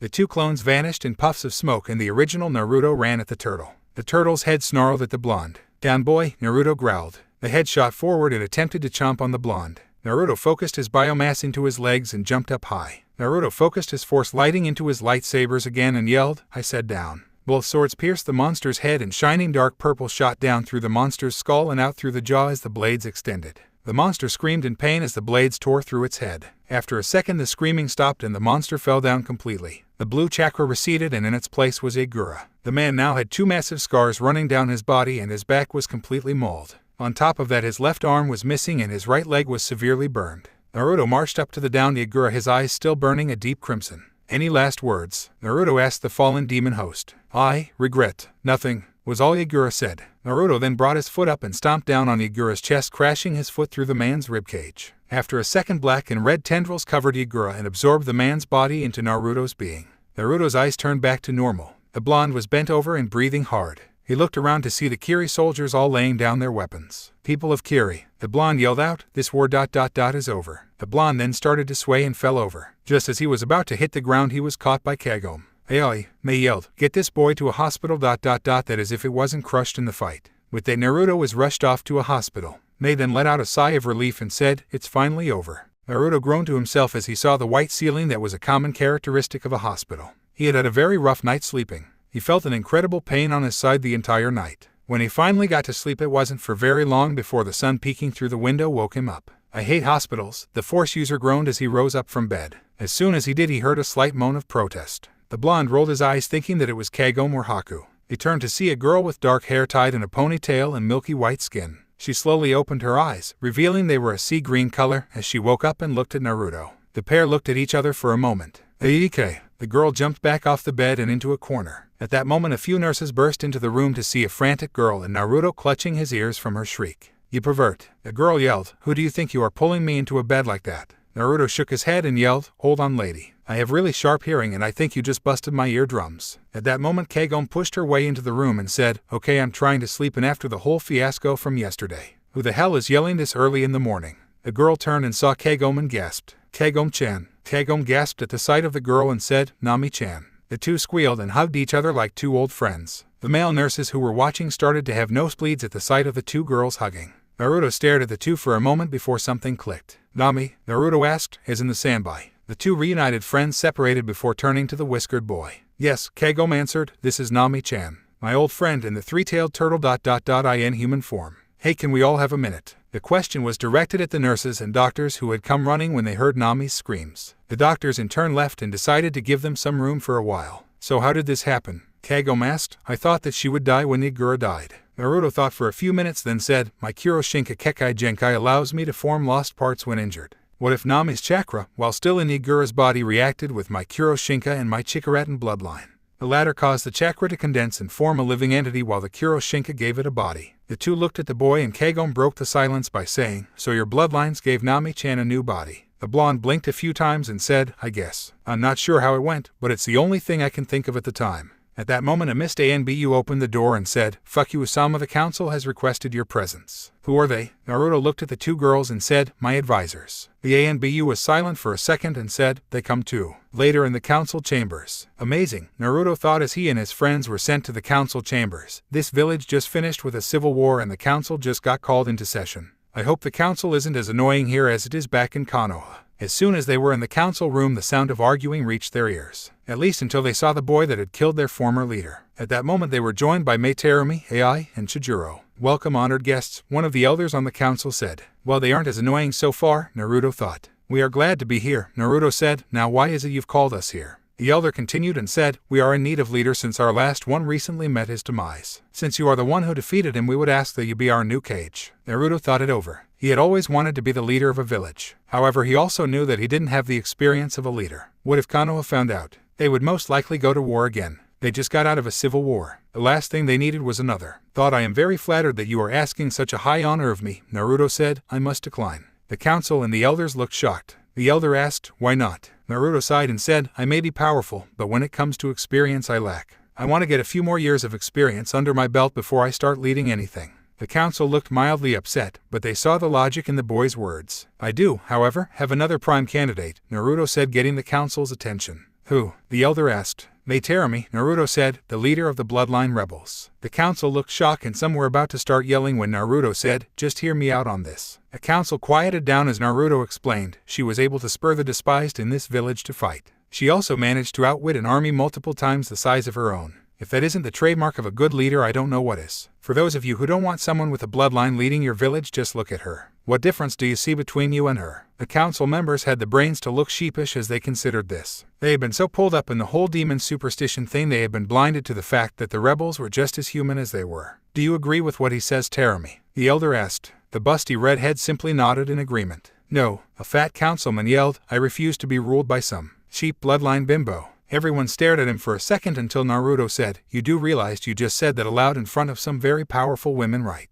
The man realized as the combined killing intent of Mei, Kagome, Haku, and Nami hit him like a tidal wave. Kagome and Nami both cracked their knuckles in a very menacing manner. "Word to the wise," Naruto said, "run." The councilman jumped up and ran for his life with Nami and Kagome in hot pursuit. "You may leave if you want to, fuck you-san," the elder said. "We would like to have a word with Mrs. Terumi in private." Naruto left the council room with a bow. He found Nami and Kagome a few minutes later next to the bloody heap of a council member. The two angry girls were dusting off their hands. "Hey girls," Naruto said with a smile, "you two having fun?" The girls simply smiled at the blonde. Naruto was about to continue when he suddenly fell forward onto his knees and clutched his skull. Visions filled his head. He saw an expanding desert, a cave, a room full of crystals. Then he saw himself with his fist clenched facing three ninjas wearing headbands with the image of a sand jar on them. Naruto stopped grabbing his head and let out a breath of relief as pain from his head left. "Naruto," Nami asked, "are you okay?" Naruto shook himself and said, "I think so. I had a vision. I saw a desert and a cave full of crystals. Crystals ... full of force energy." Kagome looked at the blonde before her and asked, "Do you think this might be something of importance?" Naruto thought for a minute and said, "I believe so. I need to find those crystals. They could prove useful in the future." Kagome nodded and said, "Since it's a desert, it's probably in Wind Country. It's due west from here." "Thanks, Kagome-chan," Naruto said before jumping out the nearby window and landing with a crash on the ground. "Hold it," rang Nami's voice. The blonde turned around just in time to catch a very large canteen. "If you're going to a desert, young man, you'll need plenty of water," Nami said. "Trust me, I've been there." After a few hours of running, a lot of water breaks, and running into a few trees, the blonde finally found himself in the desert. As soon as Naruto reached the desert's edge, he immediately sent out a wave of force energy. "Where is it?" He suddenly felt the force tell him something. "There you are." The force user ran for the source of the energy. After about 20 minutes of running, he came to an expanse of rock that had the mouth of a cave wide open. Naruto grinned as he made his way to the cave. Just as he was about to enter the cave, he had to dodge to the left to avoid a volley of kunai and shuriken aimed at him. The blonde whipped his head around to see a 7-masked ninja. They all had on headbands that had the images of a sand-filled jar on them. "Who are you?" Naruto asked. "We are ninja of Sunagekure," the leader said. "The treasure in that cave belongs to us. Leave now and you will not be harmed." Naruto chuckled and said, "I was just about to say the same thing." The ninja unleashed another barrage of kunai and shuriken. Naruto simply held up a hand. The kunai stopped cold in midair. With a wave of his hand, the projectiles were sent flying back at the users. 3 were killed while the others dodged. "So you are the hero of Kiri and Nami?" the leader said. Naruto raised an eyebrow and asked, "What?" The leader reached into his pocket and pulled out a book. He turned to a specific page and read out loud, "Naruto Uzumaki Fukuo. Alias, Monster of the Stars. Appearance, 5 feet 6, spiky blonde hair, blue eyes, whisker like marks on face, black shirt, long black jeans, belt with red skull buckle, black combat boots, and red cloak. Abilities, capable of shape-shifting his arms into various forms and power to manipulate the world around him with his mind.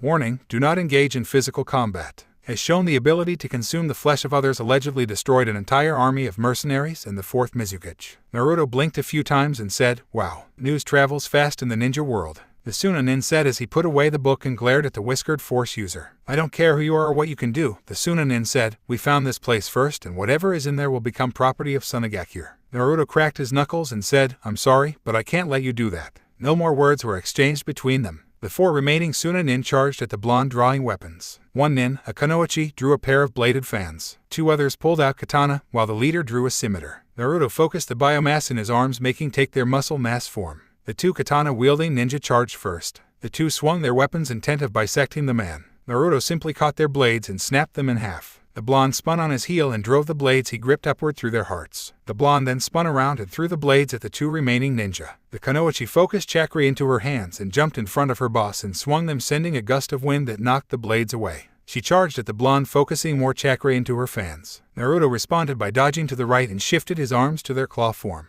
The kunoichi sunbath of her fans in an attempt to slice him up with the wind. Sadly for her, Naruto caught her by the arms and then in a swift motion broke them. As she screamed, the leader of the group started to move backwards and ran for it. "Kaiza," the woman said in an agonized voice, "don't leave me, please." The leader looked back and said, "Don't worry, my dear, I shall return with reinforcements and avenge your death." Despite that speech, it was obvious that he was running to save his own hide. Naruto let out a low growl as he shifted one arm into a whip fist. He drew it back and let it fly, stabbing Kaiza through the back, and ripped the man from his spot and stabbed his claws through Kaiza's chest, making him scream in agony. "You sicken me," the blonde said. "You try to abandon your comrades to save your own hide. I will make you suffer." Naruto focused his biomass and then slowly consumed the man into his being. Naruto then turned to the kunoichi and said, "Yours will be painless." The woman nodded and closed her eyes. The blonde rose his clawed arm and swung it. His deed done, he consumed what was left of the rest of the Suna nin to see if there was anything else he could learn from them. With that, Naruto entered the cave. After a few minutes, Naruto walked into a large chamber. The blonde stood in awe as he saw it completely covered in crystals. The crystals were all colors: red, blue, purple, green, black, white, and silver, glowed and sparkled. "I know I'm going to be embarrassed if someone hears me say this," Naruto said to no one in particular, "but,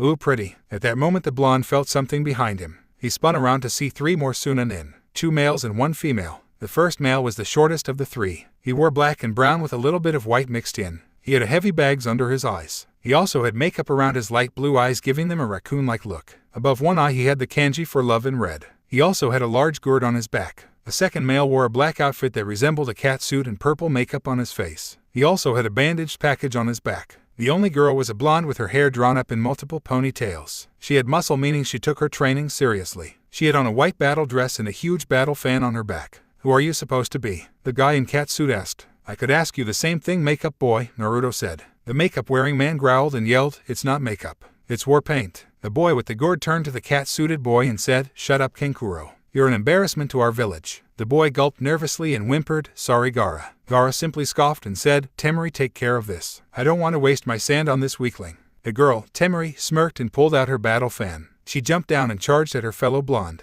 She opened up her fan and yelled, "Wind side jutsu." She swung her fan, unleashing a torrent of wind. Naruto simply focused his chakra, causing the wind to diverge and strike the crystals in the room around them. To their shock, the crystals flashed in white before turning back to their original colors. Temari stared in shock. "I missed," she thought. "I've never missed." Naruto took advantage of her shock before he charged and slammed his fist into her stomach, knocking her up into the air, and then grabbed her by the ankle and then slammed her back into the ground. "I hope you do better than your sister, clown boy," Naruto said to Kenkuro. The boy growled loudly and charged at Naruto. He sent out some chakra strings with the intent of wrapping the blonde from head to toe. When the wires did wrap around him, Naruto sent out a wave of force lightning that sent a huge bolt of lightning that zapped Kenkuro. The boy screamed in pain as the lightning coursed through the young ninja's body. The boy fell to the ground unconscious with a bit of smoke rising off his body. Naruto then turned toward the remaining Suna nin. "Impressive," Gaara said. "I've never seen such strength before." Naruto turned to the raccoon-eyed boy and said, "Thanks." Gaara's eyes became distant and Naruto heard something. Something from the redhead's mind. Something that called out for blood.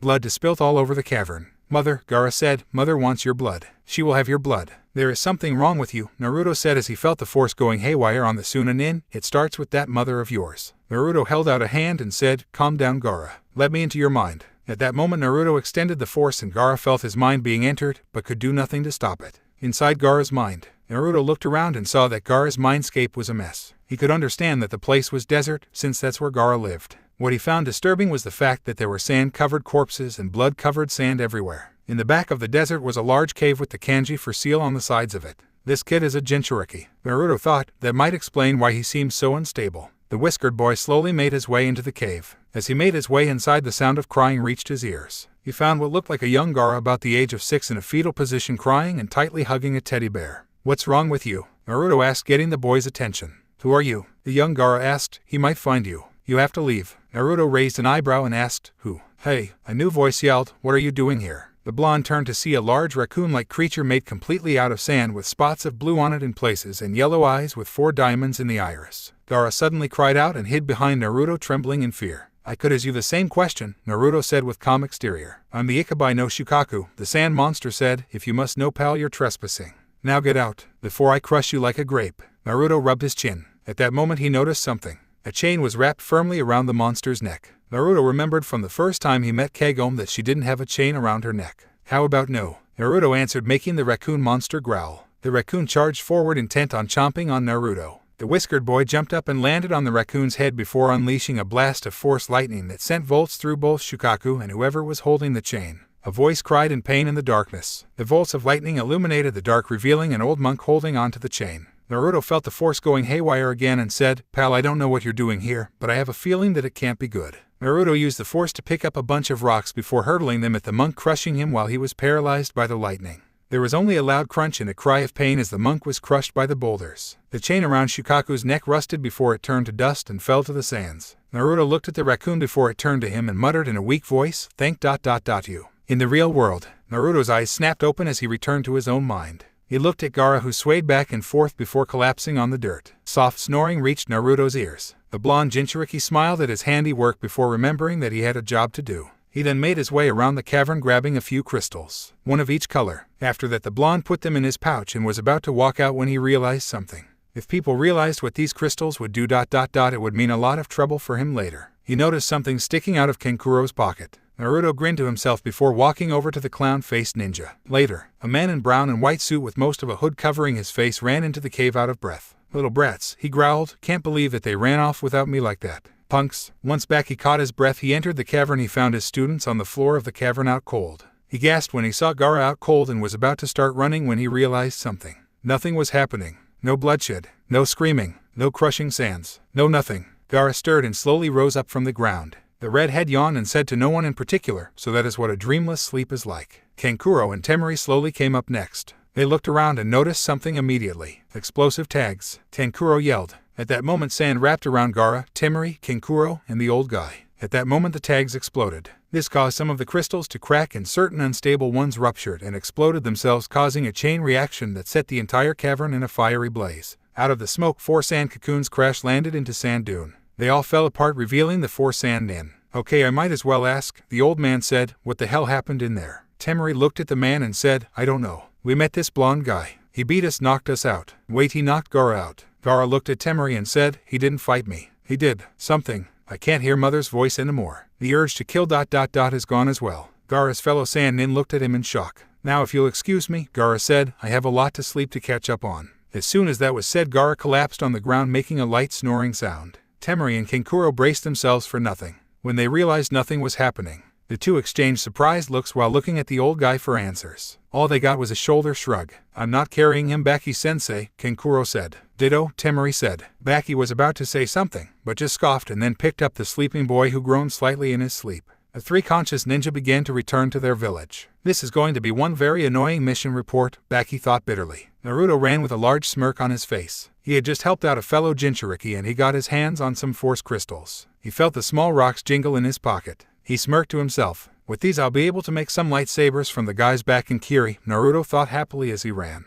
It was at that moment something dawned on him. The blonde screeched to a halt as he thought, oh man, I don't have the technology to make them. Starkiller Sensei told me that was the last bit of technology like this. What am I going to do? Naruto groaned in disappointment. He knew from experience that force crystals couldn't withstand chakra. While force energy was wild, chakra was usually tame. Force crystals weren't made for chakra, so if you tried coursing chakra through it, the jewel would just glow ... not produce anything at all. Naruto then headed for a nearby town. The blonde walked into a karaoke bar and sat down. He growled to himself as he ordered a drink. He then saw a bunch of wanted posters. The blonde grinned to himself. Since this mission was a waste of time, he figured he could take his frustrations out on some poor missing nin. He looked through the posters until one in particular caught his eye. Name, Chauffette. Rank, civilian. Wanted, alive for questioning. Crimes, withholding advanced weaponry from Kusagakure in the land of snow. Reward, $3 million. Naruto read the crime again, and then read it again. He had heard of Django and Boba Fett from Star Killer. He told him that the both of them were incredibly powerful bounty hunters that gave Jedi a run for their money. The blonde rubbed his chin and thought, this could be the answer I'm looking for. If he does hold the technology, I might be able to recreate the lightsabers. Naruto then ran up to the bartender and asked, do you know where I can find this man?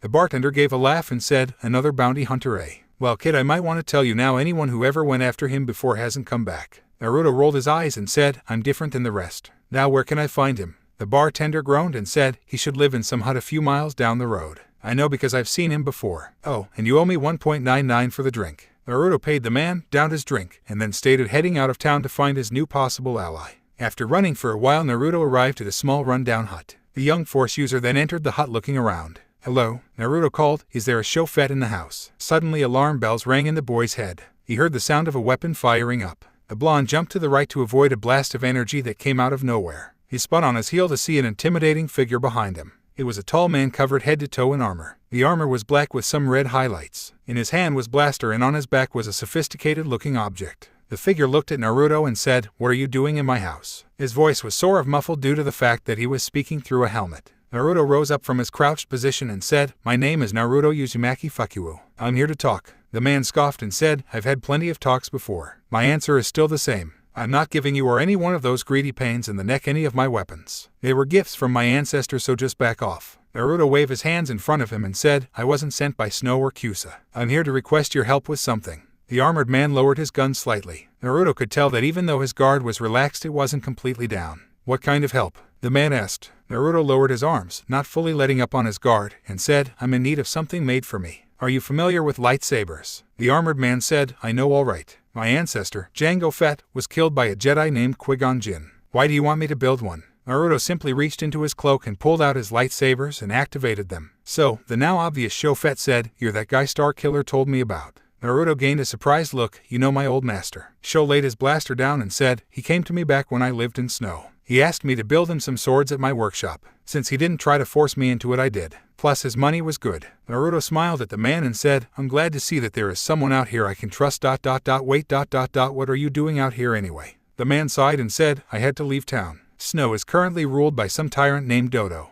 He gained word of me making the weapons for your master. When he did, he came down and demanded that I make him enough weapons for an army. I refused. I knew he would be back, so I ran. Sadly, he already sent out ninja after me. If you're wondering how Kyusa got involved, is that they found me fist and captured me. They tried to torture the information on my weapons out of me. I escaped and I wound up here. The man then took off his helmet, showing he had a great deal of scars on his face. Most likely they were from his torture at the hands of Kyusugekure. So, Naruto said, will you help me and build my swords? Sho rubbed his scarred chin and said, I will, but there is an underlying conflict. I have limited resources compared to my ancestors' days. I have plenty of the metals thanks to smelting, but I don't have very many of the power cores that are needed for a lightsaber to work. I only have like 7 or so. Naruto smiled and said, good. That's all the force crystals I have in possession at the time. So do we have a? Naruto stopped and started to space out. His vision changed and he felt strong negative emotions. His vision went into another direction. He was shown a group of Kyusa and Snow Ninja heading for the hut. They were a few miles away, but Naruto knew they were coming.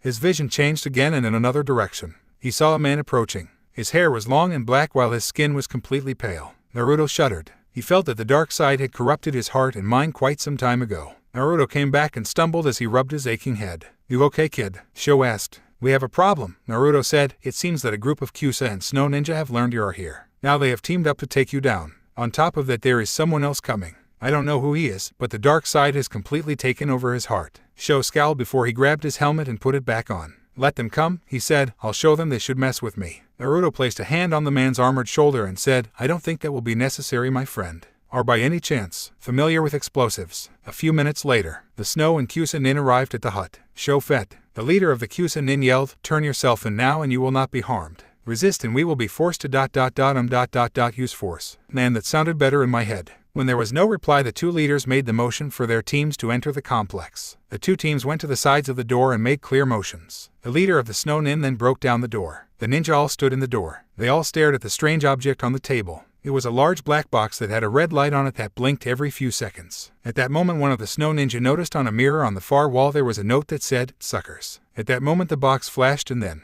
boom, a huge explosion rocked the ground. The entire hut went up in smoke along with all that were inside of it. Just a little ways from the flames, a man with pale skin and black hair stood with a scowl. So much for the advanced weaponry, he said. Oh well, I can still continue my plans without him. With that, the man slowly sank into the ground until he was completely gone. Farther from the flames, Naruto and Sho watched the flames rise up. Nice fireworks, Naruto said with a smile. Yeah, Sho said as he crossed his arms over his chest plate. So you ready to head to Kiri? Naruto asked. The armored man turned to him and said, I still don't think I should join a hidden village. How do I know they won't try to steal my weapons to try and become strong again after the whole Civil War thing? Naruto shook his head and said, the new Mizukage isn't like that. Besides, you don't have to be a ninja. You can be a mercenary hired to take out enemies of the village. On top of that, you'd be able to follow in your ancestors' footsteps and become a bounty hunter to take down missing nin. Sho seemed to consider this. He then nodded in agreement. With that, the pair headed back to Kiri. After a few hours of running and flying, Sho and Naruto arrived in Kiri. They were instantly approached by guards. Who are you and what is your business? Guard 1 asked. Naruto rolled his eyes and said, Naruto Uzumaki Fuku, returning from a recent mission. Guard 2 eyed the armored Fett and asked, and him? Naruto pointed a thumb at Sho and said, he's with me. He wishes to join Kiri. Guard 1 said, remove your helmet, sir. Fett scowled under his helmet before removing it, showing his scarred face. The two guards looked at one another before shrugging.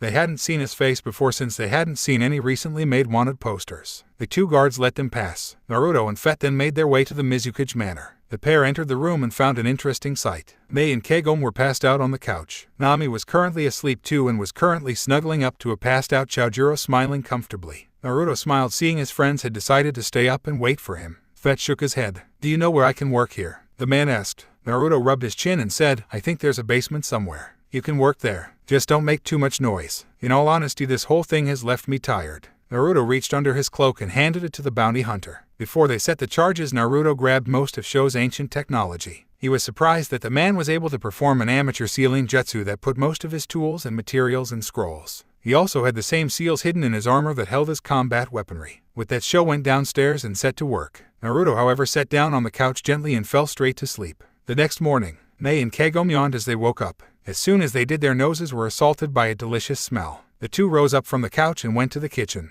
They were introduced to the sight of Naruto at the stove frying up some bacon. Morning, girls, Naruto said. The two girls then proceeded to glomp Naruto. Easy there, girls, Naruto said. I'm in front of a hot stove. The two girls got off Naruto and both proceeded to bash him over the head. Idai, he yelled as he rubbed his skull. What was that for? Mei scowled and said, you were gone all day. We thought something happened to you. Kagome nodded and said, do you have any idea how worried we were? We thought you were gone. Naruto rubbed the lump now forming on his skull. I'm sorry, the whiskered boy said. Now then, where are Nami and Chojuro? The pair looked in the living room to see the pair still cuddled up together. Aloe, they are so cute together. Kagome cooed. Mei smiled and whipped out a camera. As she snapped a photo, the noise awoke the sleep pair. The pair looked at each other and blushed bright red. The pair then jumped away from each other. Unlike with Naruto, Nami wasn't saying anything about it. Pervert. Sorry, Chojuro stuttered. It's okay, Nami said. You're actually pretty comfy. Chojuro's blush increased tenfold. Then group became aware of footsteps. The group turned to see Sho standing near the basement door. The unmasked man said, do I smell bacon? During breakfast, Mei went ahead and broke the ice. Okay, I might as well ask, she said with an irritated tone. Who is this guy? Sho looked at the red-headed cage and said, my name is Sho Fett, bounty hunter and new ally of Naruto. Kagome raised an eyebrow and said, Fett, as in Django and Boba Fett. This drew confused looks from everyone else who didn't know. Naruto explained, one of my teachers told me of an old bounty hunter named Django Fett. In the old time, technology was much more advanced. Weaponry was much more deadly. You could kill someone from a much farther distance and not have to get up close without using chakra. The group looked interested as Naruto continued his story. Sho is a descendant of Django Fett and his son Boba Fett. He has access to advanced technology. I've convinced him to join the village after he left his when they tried to force his secrets out of him. Sho nodded as he scarfed down his food. By the way, I managed to get your little toys done. I also made some improvements to yours. Naruto gulped down some milk and said, did you work all night? The bounty hunter grinned and said, yeah, I did. That a problem? Well, I'll show you them, right after I take a little nap. With that, the armored man got up and then collapsed on the couch. He immediately started to snore. Let's give him some peace, okay? Naruto asked his friend. They all nodded. Hey Chu-kun, Nami said, care to show me around the village? Chojuro gulped slightly and said, oh okay. Nami seized the man's arm and then the two walked out the door. Mei smiled at the leaving pair and asked out loud, I wonder how long it will take for them to start dating. Kagome shrugged while Naruto shook his head. If we're lucky, she'll break that shy streak of his, Naruto said, crossing his arms. Sho got everyone's attention by coughing and said, I hate to interrupt, but the project Naruto had me working on all night is something you should see. Naruto looked at the bounty hunter and said, you worked on those all night? The bounty hunter shrugged his shoulders and said, I tend to lose myself in my work. Dreadful habit. Naruto simply rolled his eyes and said, well, show us already. Sho rolled his eyes and led the three down to the basement. Inside they found lots of advanced machinery hung up all over the place. What caught their eyes though was a bench that had 7 lightsabers on it. Each one had the same design, so they weren't truly remarkable except that they looked so advanced. "What are these, Naruto?" they asked, a little confused. Naruto smiled at the confused Cage and said, "These are lightsabers. The weapons I have on my belt here." Kagome looked shocked and said, "You actually have more of those?" Naruto smiled at the redhead and said, "Yep.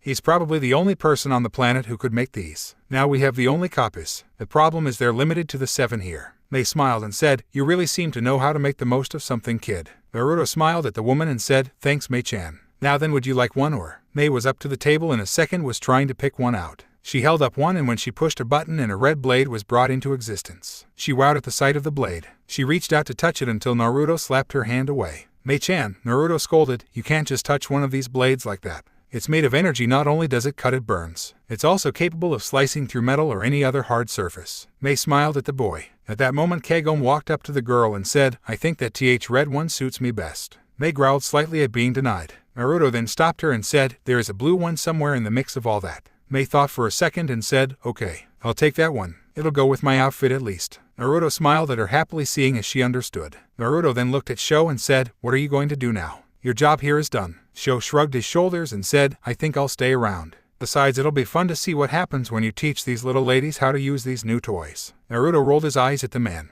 "Do I have to?" Naruto complained. "I'm sorry, Naruto, but we need to do this," Mei said. "Besides, as long as you are wearing that headband, you have to follow my orders." It had been about a month since Naruto returned to Kirigakure with Shofet. Since then, Naruto had trained Mei and Kagome in the use of the lightsabers. Haku herself took the white one. The three progressed at quite a fast pace. Naruto was also made an honorary ninja of Kiri. Unfortunately for him, he still had tossed Tart off at the bottom of the ladder at Genin. Back to present day, Naruto was currently upset because he, Haku, and Chijiro had to take the Chunin exams. It wasn't the fact that he had to take the exams that had him upset. The problem was the fact that he had to take them in his old torture chamber, Konoha. Naruto glared at the new Mizukage and sighed, knowing that he had no choice in the matter since she was obviously not going to be moved on the subject. She wanted the three to go with Zabuza as a Jonin sensei to show that, even though they just got out of a civil war, that they weren't weak. "Fine, I'll go," Naruto said, "but if someone tries to kill me while I'm there, I won't hesitate to rip their hearts out." Mei smirked and said, "I love it when you get all bloodthirsty. So sexy." Naruto blushed and quickly got out of the office before she said something that would make him have a nosebleed. Mei smirked to herself. A few days later, Naruto, Haku, Chijiro, and Zabuza made their way to Konoha. They could see the gates. Naruto was still very adamant about not going there, but he didn't have a choice. As they reached the gate, two Chunin approached them and said, "Name and reason for being here." Zabuza stepped forward. "We're here for the Chunin exams. If you don't believe us, here are our papers." The Chunin took the papers. The man looked over the papers and nodded upon seeing the stamp on that paper made it authentic. "I thought Kiri was still in the war," one Chunin said. "It looks like the war really is over." The pair let them enter the village. As Naruto walked past them, one of the Chunin recognized him.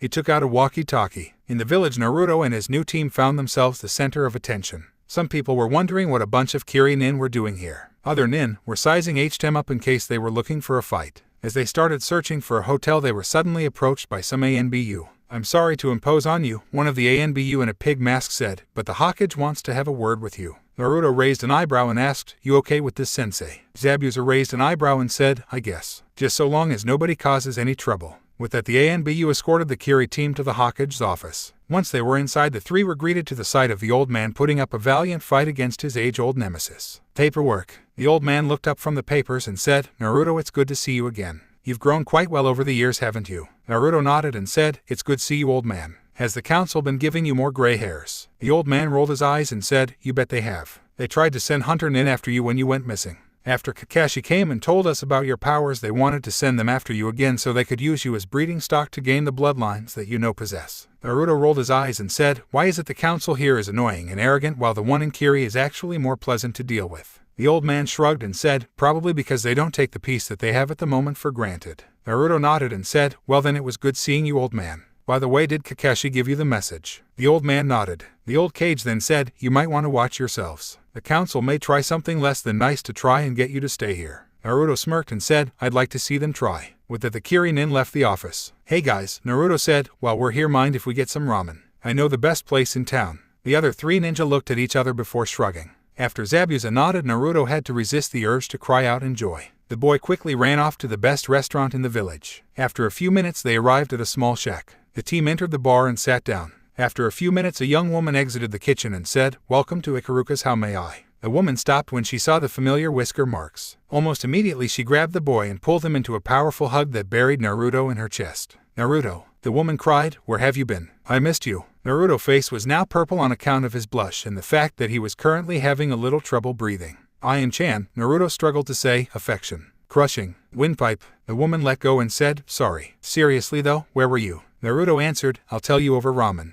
I'll have 3 bowls of pork." Shijiro said, "I'll take a fish flavored if possible." Haku said, "I'll have a steak ramen." Zabuza said, "I'll have a pork ramen too." The woman went back into the kitchen and came out with the orders. As they ate, Naruto told the ramen chef of what had happened to him so far. She was surprised to hear that he had come so far so quickly. She was also surprised that he was eating his ramen so slowly since he had made of habit, and the reputation of making a huge amount of the food vanish within seconds. After they finished eating, they were interrupted when the flap was opened. The 4 present turned to see a group of 6 genin and 2 jonin enter shack. The first genin was male wearing mostly gray clothes and a jacket with a hairdo of black hair in the shape of a pineapple. The second genin was male wearing a white shirt, a green jacket over it with brown hair and swirls on his cheeks. The third one was a girl in purple with platinum blonde hair. The fourth was a boy with long black hair and beige clothing with white eyes. The fifth was a boy with wearing a green jumpsuit with orange leg warmers, a bowl-cut hairdo, huge eyebrows and white eyes. The sixth was a girl in a pink Chinese shirt with her hair done up in 2 buns. The first jonin was a larger version of the 5th genin, while the other had spiky hair and had a cigarette in his mouth. "Who are you supposed to be?" the boy with white eyes said. "Shut up, kid," Zabuza said, "we're eating at the moment."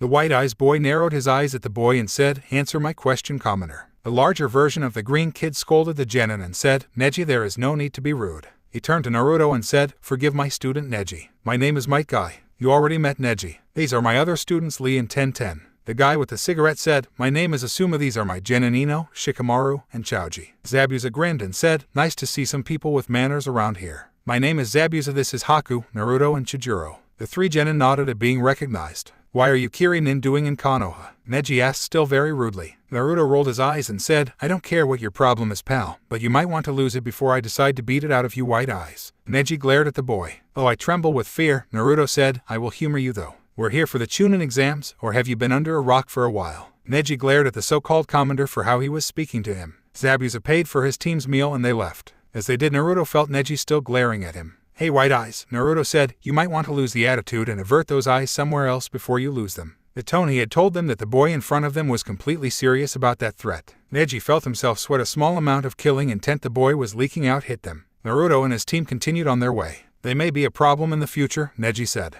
"Only because you had to go and make them an enemy," Ten scolded her teammate. As they left, Naruto said, "I hope I get to fight white eyes there. I'll be happy to beat some manners into the punk." The 4 went back to searching for a hotel when Naruto noticed they were being followed. It was quite obvious since what was following them was a square rock and a pair of eye holes on it. "That is by far one of the worst disguises I have ever seen," Haku whispered to Chijiro. "Ditto," the blue-haired boy answered. Naruto smirked and said, "Man, I got to sit down." Naruto then sat down in the box, crushing it. A voice from the box cried out, "Hey, get off." Naruto got off the box and there was a large blast of smoke. There was the sound of coughing before the smoke cleared, revealing 3 kids. One was a boy with black hair, glasses, with a little bit of mucus running out of his nose. The second was a girl with brown hair and pigtails and a perpetual blush. The third was another boy with spiky brown hair and a scarf, wearing gray helmet that had a pin that had the picture of a frowning face on it. "Who are you runt supposed to be?" Naruto asked. The boy with the sniffles said, "My name is Udon, the smartest kid in the academy." The girl said, "I'm Moga, the cutest girl in the academy." The last boy said, "I'm Konohamaru, the next Hawkage." The 3 then got together and said, "And we are ... the Konohamaru Corps." When they didn't hear anything, they thought it was because the people before them were in awe. When they looked, they saw the Kirin walking away. "Hey," Konohamaru yelled, "where are you going?"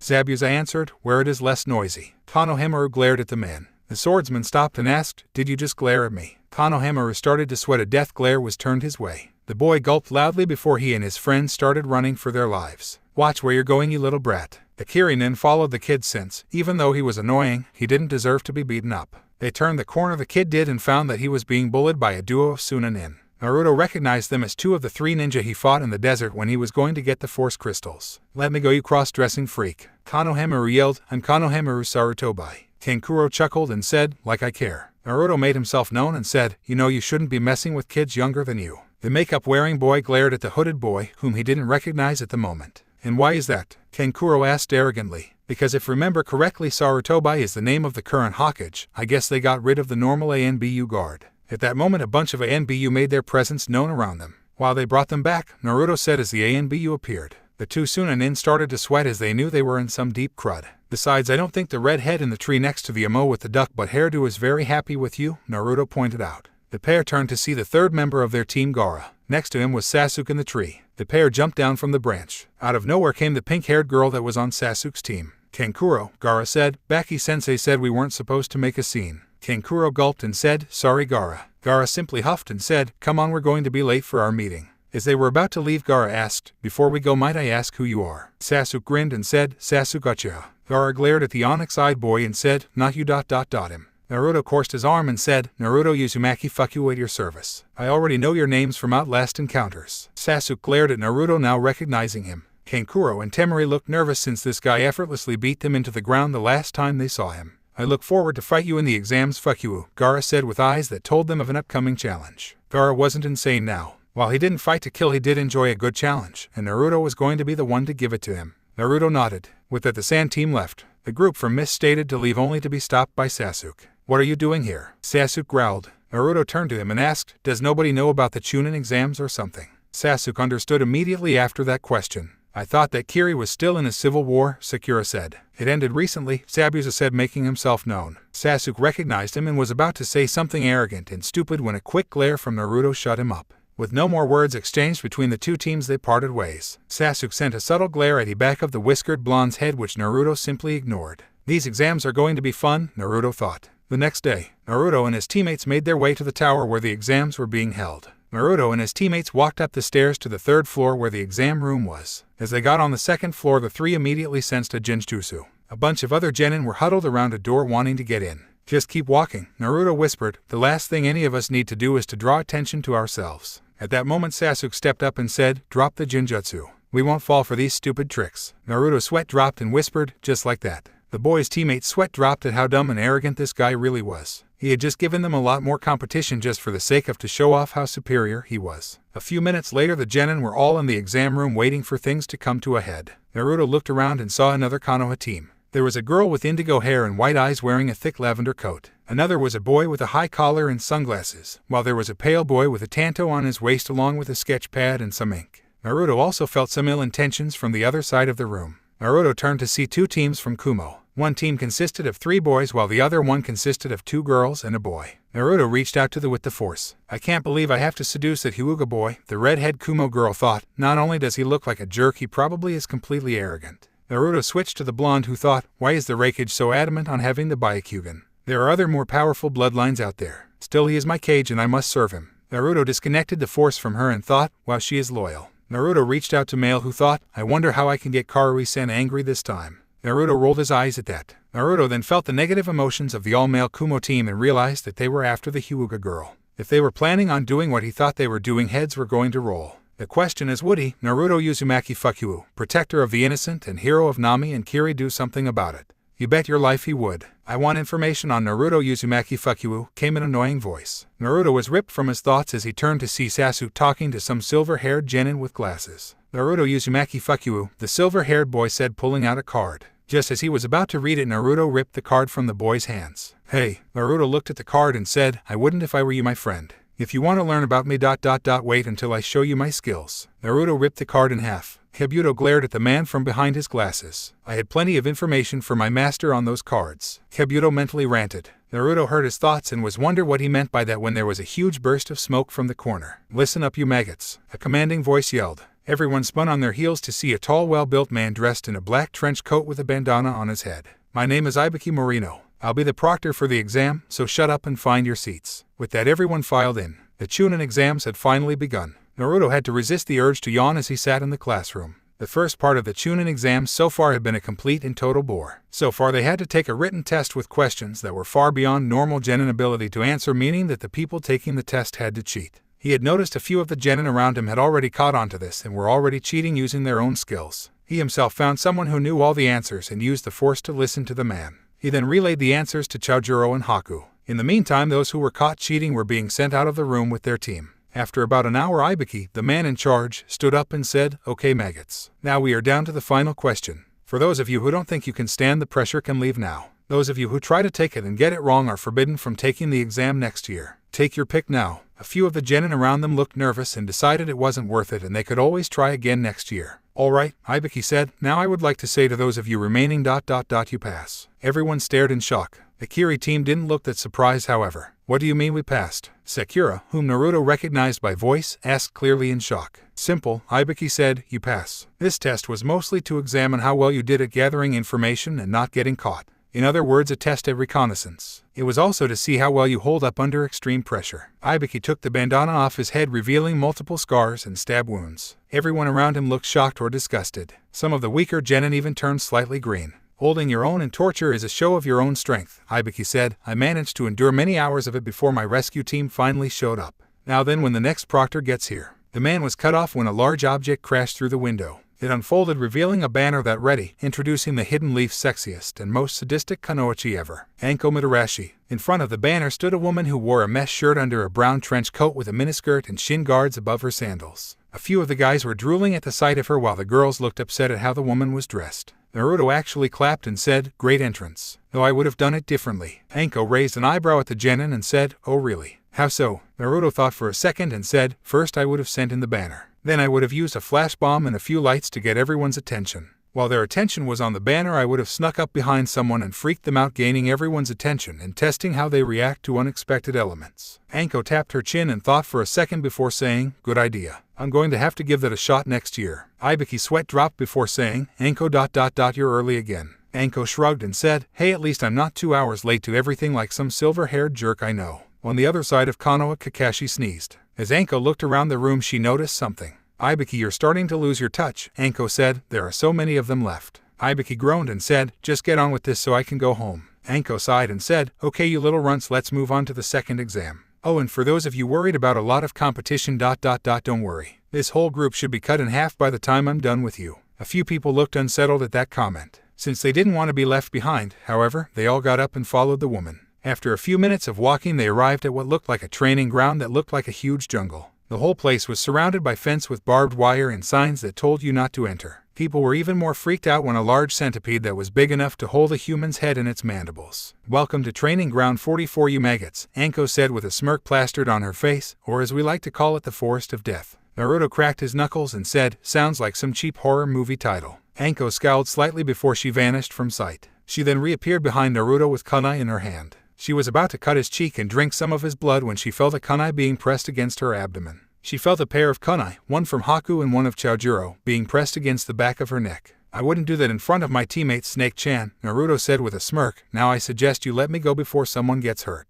Anko normally wouldn't back down from such a challenge, but she decided to. Now then, on to the second part of the exam. The special Jonin said, your goal is to gain a scroll from an opposing team. A heaven scroll for an earth scroll and vice versa. While inside the forest, you will have 5 days to acquire the scroll from an opposing team while dodging whatever lives in there. Once you acquire a scroll, head to the tower in the middle of the forest. Understood. After gaining nods from the surrounding genin, she smiled slightly. Now you can go get a scroll for your team from the shack over there, Anko said. Once all the scrolls are given out, the exam will begin. Under no circumstances are the scrolls to be opened. Now get your scrolls and get ready. I want to get this over with. I got a big plate of dango waiting for me at home. Everyone couldn't help but sweat drop at that. All the teams then proceeded to get their scrolls. Naruto and his team got a heaven scroll. Upon gaining the scrolls that they needed, they headed toward a specific gate that they were assigned. After a few minutes of waiting, Anko's voice sounded through an intercom. Okay maggots, she said, the second part of the exam will begin soon. Before it starts, I have one more word of advice ... just don't die. With that, the gates flew open and the competitors launched themselves into the forest to search for their quarries. The two Kumo teams converged a few minutes after they entered the forest. The leader of the all-guy team said, okay, we find the Hyuga girl team and take her. After that we get to the next part of the exam. Understood. Everyone nodded. Secretly, team with the two girls were slightly disgusted. The blonde and redhead on the team were disgusted at what they planned on doing to the girl, while the guy was just angry that they thought about taking such joy in doing this. Meanwhile, Naruto used the force to focus throughout the forest. Haku Chojuro, Naruto said, I went through the minds of a pair of Kumo teams. Both of them are intent on finding a Hyuga that are participating in the exams. One team with 2 girls are set to seduce one male, while an all-guy team is assigned to kidnap another female Hyuga and, most likely, use her as breeding stock. Haku snarled to herself. She had heard about such atrocities. In fact, she had been threatened a few times by the hunter Nin when she was with Zabuza to be used as such. She was not going to allow that to happen to somebody. Chojuro himself was angry because he had always found an issue with the whole bloodline genocide, and now some nuts were going to use someone like that. It was just plain sick. Let's find these guys and take them out fast, Naruto said as he reached out with the force. His eyes widened under his hood and said, it looks like we might be too late. Meanwhile, Hinata, Shino and Sai were not having a good day so far. Well, it started out good, but now it stunk. It started off well since they managed to pass the first test. It got better when they managed to trap another team with a bunch of leeches. After that, things quickly went down the toilet. On their way to the tower, they had been intercepted by a group of all-male Kumo ninja. After Shino inquired their intentions, the leader, rather arrogantly and almost perversely, said that they were going to take the Hyuga back to Kumo to reproduce their powerful eyes. He also mentioned something about someone keeping the girl as a pet. Needless to say, Shino and Sai weren't going to let that happen. Sai may not have been well educated in emotions, but if there was one thing he was familiar with, it was loyalty. The three immediately confronted their enemies. Though valiant, their efforts were in vain. Sai's ink merely proved to be a better conductor for lightning chakra due to the components in it. Sai was pretty much electrocuted and then tied up with ninja wire. Shino found himself against the human equivalent of a human bug zapper. He quickly had to withdraw his hive when his opponent activated a Raiten technique. Unfortunately, that only left him open in Taijutsu, which was not his best field. He was basically beaten to a pulp and tied up himself. Surprising, out of all of them, Hinata was doing the best. She was against the leader of the three and was faring well. So far she had managed to block off some of his chakra points, but he had also managed to land a few blows himself. You're better than I thought, little girl, the leader said. It's going to make it all the more fun when I break you. The man then went through a few hand signs and said, lightning release, thunder ball. The Kumo Genin unleashed a ball of electricity from his hands. Hinata took a stance before spinning around. Rotation. A dome of chakra wrapped around her and blocked the ball of electricity. The lighting was then reflected backwards at the user and knocked the man off his feet. Hinata stopped spinning and looked out at the smoke. Once the smoke cleared, it showed a destroyed log. Hinata didn't have time to react as she was suddenly struck from behind. The Kumo Genin grabbed her from behind and then slammed her down on the ground hard before he slammed his hand onto her body and sent a sudden volt of electricity through the young girl's body. Hinata tried to move, but she couldn't. You like it? The Kumo Genin asked. It's a special technique that sends a volt of electricity through the target's body, paralyzing them. He leaned down and touched her face. Now the Raikage said he wanted a female Hyuga for breeding. He didn't say anything about wanting her unspoiled. He tore Hinata's coat to pieces, revealing a black long-sleeve shirt underneath and that she was much more developed than people her age. Uo, he villain said, look what we got her, boys. This is going to make it fun. He reached out before he stopped and said, wait, if she fights it won't be as much fun. Hey guys, let's kill her teammates. I want to see if that'll break her beforehand. It will make things much easier. Hinata's eyes widened. She tried to move, but she couldn't. The two Kumo Genin smirked before taking out their kunai and walking over to the tied-up Sai and Shino. Well, Sai said, at least we went down fighting. Shino nodded and said, at least we didn't die humiliatingly. The two Kumo ninja were about to plunge their knives into the two Konoha nin's head when a pair of senbon flew out of nowhere and caught them in the shoulders. The two cried out in pain. They spun around to see Naruto, Haku, and Chojuro standing on a nearby branch of a tree. Disgusting, Naruto said, you would do this to a woman just for your own pleasure. I know orders are orders, but this is ridiculous. The leader of the three scoffed and said, can a Yukiri freak show? This is Kumagaki, your business. If you don't like it, screw you. Naruto cracked his knuckles and said, it may not be my business, Squirt, but I will not allow such a heinous act to happen. Not while I'm breathing. The second of the Kumo nin smirked and said, I guess we'll just have to fix that. Then maybe we can have a little fun with that girlfriend of yours. Haku snarled. The genin who spoke immediately felt his voice catch in his throat. Hey Ichigo, the leader said, you okay? The now identified Ichigo reached for his throat and found a senbon stuck in his throat. The needle was soon joined by others. 3 more in his throat and 1 right in his heart. The boy then collapsed to the side with a light thud.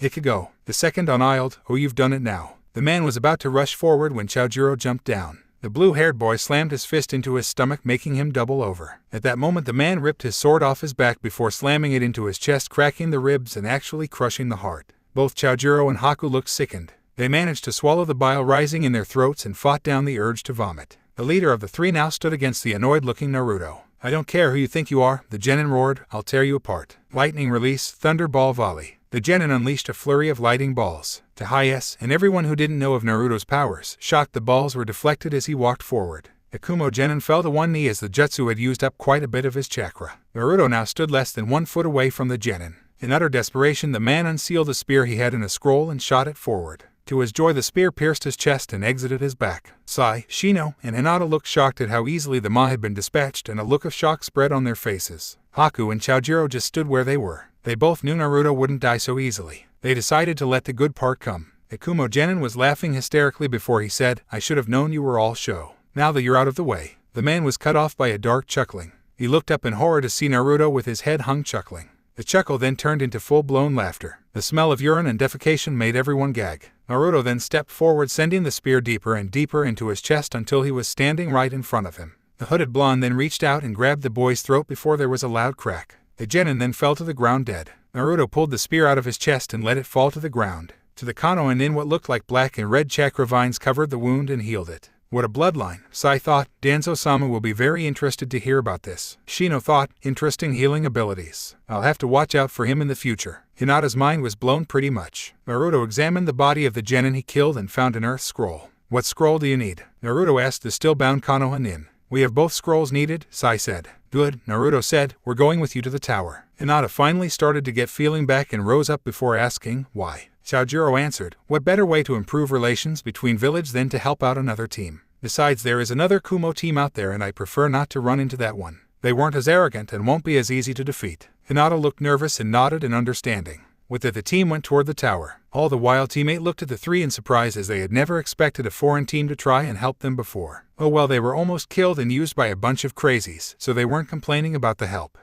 Since they had gained the scroll they needed quickly, Team Naruto and teammate had arrived at the tower without much difficulty. There was the occasional giant centipede, but other than that they were good. Upon arriving, Naruto told one of the Jonin about what happened. Sai and Shino were taken to an infirmary to be looked, while Hinata was taken to a mental doctor to see if there had been any traumatizing effects. A few minutes after reaching the place, Naruto could have sworn he felt a very large amount of rage fixated from somewhere else in the village. Naruto guessed that the old Hokage heard about what happened. Over the course of the next few days, more teams arrived. So far, all the Konoha teams had made it, the other Kumo team, a team of Kusanin, and the Suna team. At the moment, everyone stood in the main gathering room. All the teams stood ready and watching. Naruto was a little jumpy, however. Ever since the last Konoha team had arrived, Naruto had been sensing a dark aura coming from the Uchiha. He couldn't quite place it, but his chakra seemed even more foul than before. When the old Kage finished his speech, it was explained that there would be some preliminary rounds to decide what few would be going on to the finals. When he asked if anyone wanted to drop out, Kabuto did. A large screen popped out of the far wall. The screen randomly went through names before it landed on Sasuke and one of the genin on Kabuto's squad. The fight was relatively boring in Naruto's opinion. Sasuke foolishly thought he would win easily and charged in blindly. That cost him dearly when he found out the hard way that his opponent was able to drain chakra through physical contact. When Sasuke finally counteracted, Naruto saw why he sensed so much darkness. Black ink had started to spread over his body, but Sasuke willed it back down. He then beat the purple dress genin with a powerful-looking taijutsu move. He noticed that the team that he met earlier looked a little upset, but he put it away for later. The next match was between Shikamaru Nara and Kin, respectively, from Leaf and Sound. The lazy genin from Konoha was off to a rocky start since the girl started throwing senbon with bells and some without bells. Shikamaru learned that the Sound Village lived up to its name. The bells on the senbon were being manipulated by ninja wire held by Kin. Each time the bells rang, the noise caused a reaction in Shikamaru that made him dizzy and messed with his vision, making him see multiple Kin. Shikamaru then gained the upper hand when he used a jutsu called Shadow Possession to take control Kin by using the very miniature shadow caused by the ninja wire. Shikamaru then ducked backwards, making the Sound Kunoichi slam the back of her head against the wall, effectively knocking her out. The next match was between Kankuro from Sand and Kabuto's second teammate. The fight was pretty short. Kabuto's teammate revealed that he could dislocate his joints, making himself much more flexible. He wrapped his arms around Kankuro and threatened to break his neck should he not surrender. When Kankuro didn't, he followed through with his threat. Then the lifeless body of Kankuro sprang to life and wrapped multiple wooden arms around the purple-clad genin. The bandage pack on Kankuro's back unraveled, revealing the real Kankuro, and that the one that Kabuto's teammate fought was just a puppet. The puppet then broke the man's neck. The next match was between the pale-skinned Kumo girl, now identified as Samui, and one of the Kusa genin. The boy she was fighting made a remark about her and said something about getting a free ride later. This apparently made the girl angry. Her face was impassive, but Naruto could feel her anger. While the fight progressed, Naruto walked over to the Kumo team and said, "You guys have a lot of nerve." The Kumo looked at the boy, and their sensei, a large muscular man with sunglasses and swords on his back, asked, "What are you talking about, boy?" Naruto answered, "You nearly caused a war by kidnapping an heiress years ago, and then you try the same thing yet again with the same heiress. Does your Kage have a learning disability or something? Because I highly doubt any reasonable Kage would make the same mistake twice." The large man looked confused before asking, "Boy, what are you talking about?" "My brother thinks you gain power yourself, no doubt." Naruto raised an eyebrow and asked, "Really?" "Because me and my team had to kill a group of Kumo nin that were trying to kidnap the white-eyed girl over there." The man looked a little more confused and looked at his students before saying, "Did you three know about this? If you did, I'm gonna be pissed." The boy with the sucker said, "We got a message from a Jonin. He gave us the mission and told us that you already knew Kurabi-sensei." The now identified Kurabi said, "Let me see that for a minute." The remaining girl on the team handed the large man the flyer for the mission. Karabi read it over. It looked legit until he noticed the seal that made it authentic. "Kids," Karabi said, "you were duped. The approval seal is all wrong. Big Bro only used the bull stamp in the fall while he uses a lighting stamp in the summer." Both Genin looked shocked when they heard that. Everyone was ripped out of the conversation when they felt a wave of killing intent. They looked to find the Kyusa Genin with his hands in very dangerous positions, both of which were currently groping the girl. A rare look of rage came over the blonde Kumo Kunoichi's face, and she slammed a powerful punch into the boy's face, knocking him away. She then went through hand signs and yelled, "Lightning release, lighting shot."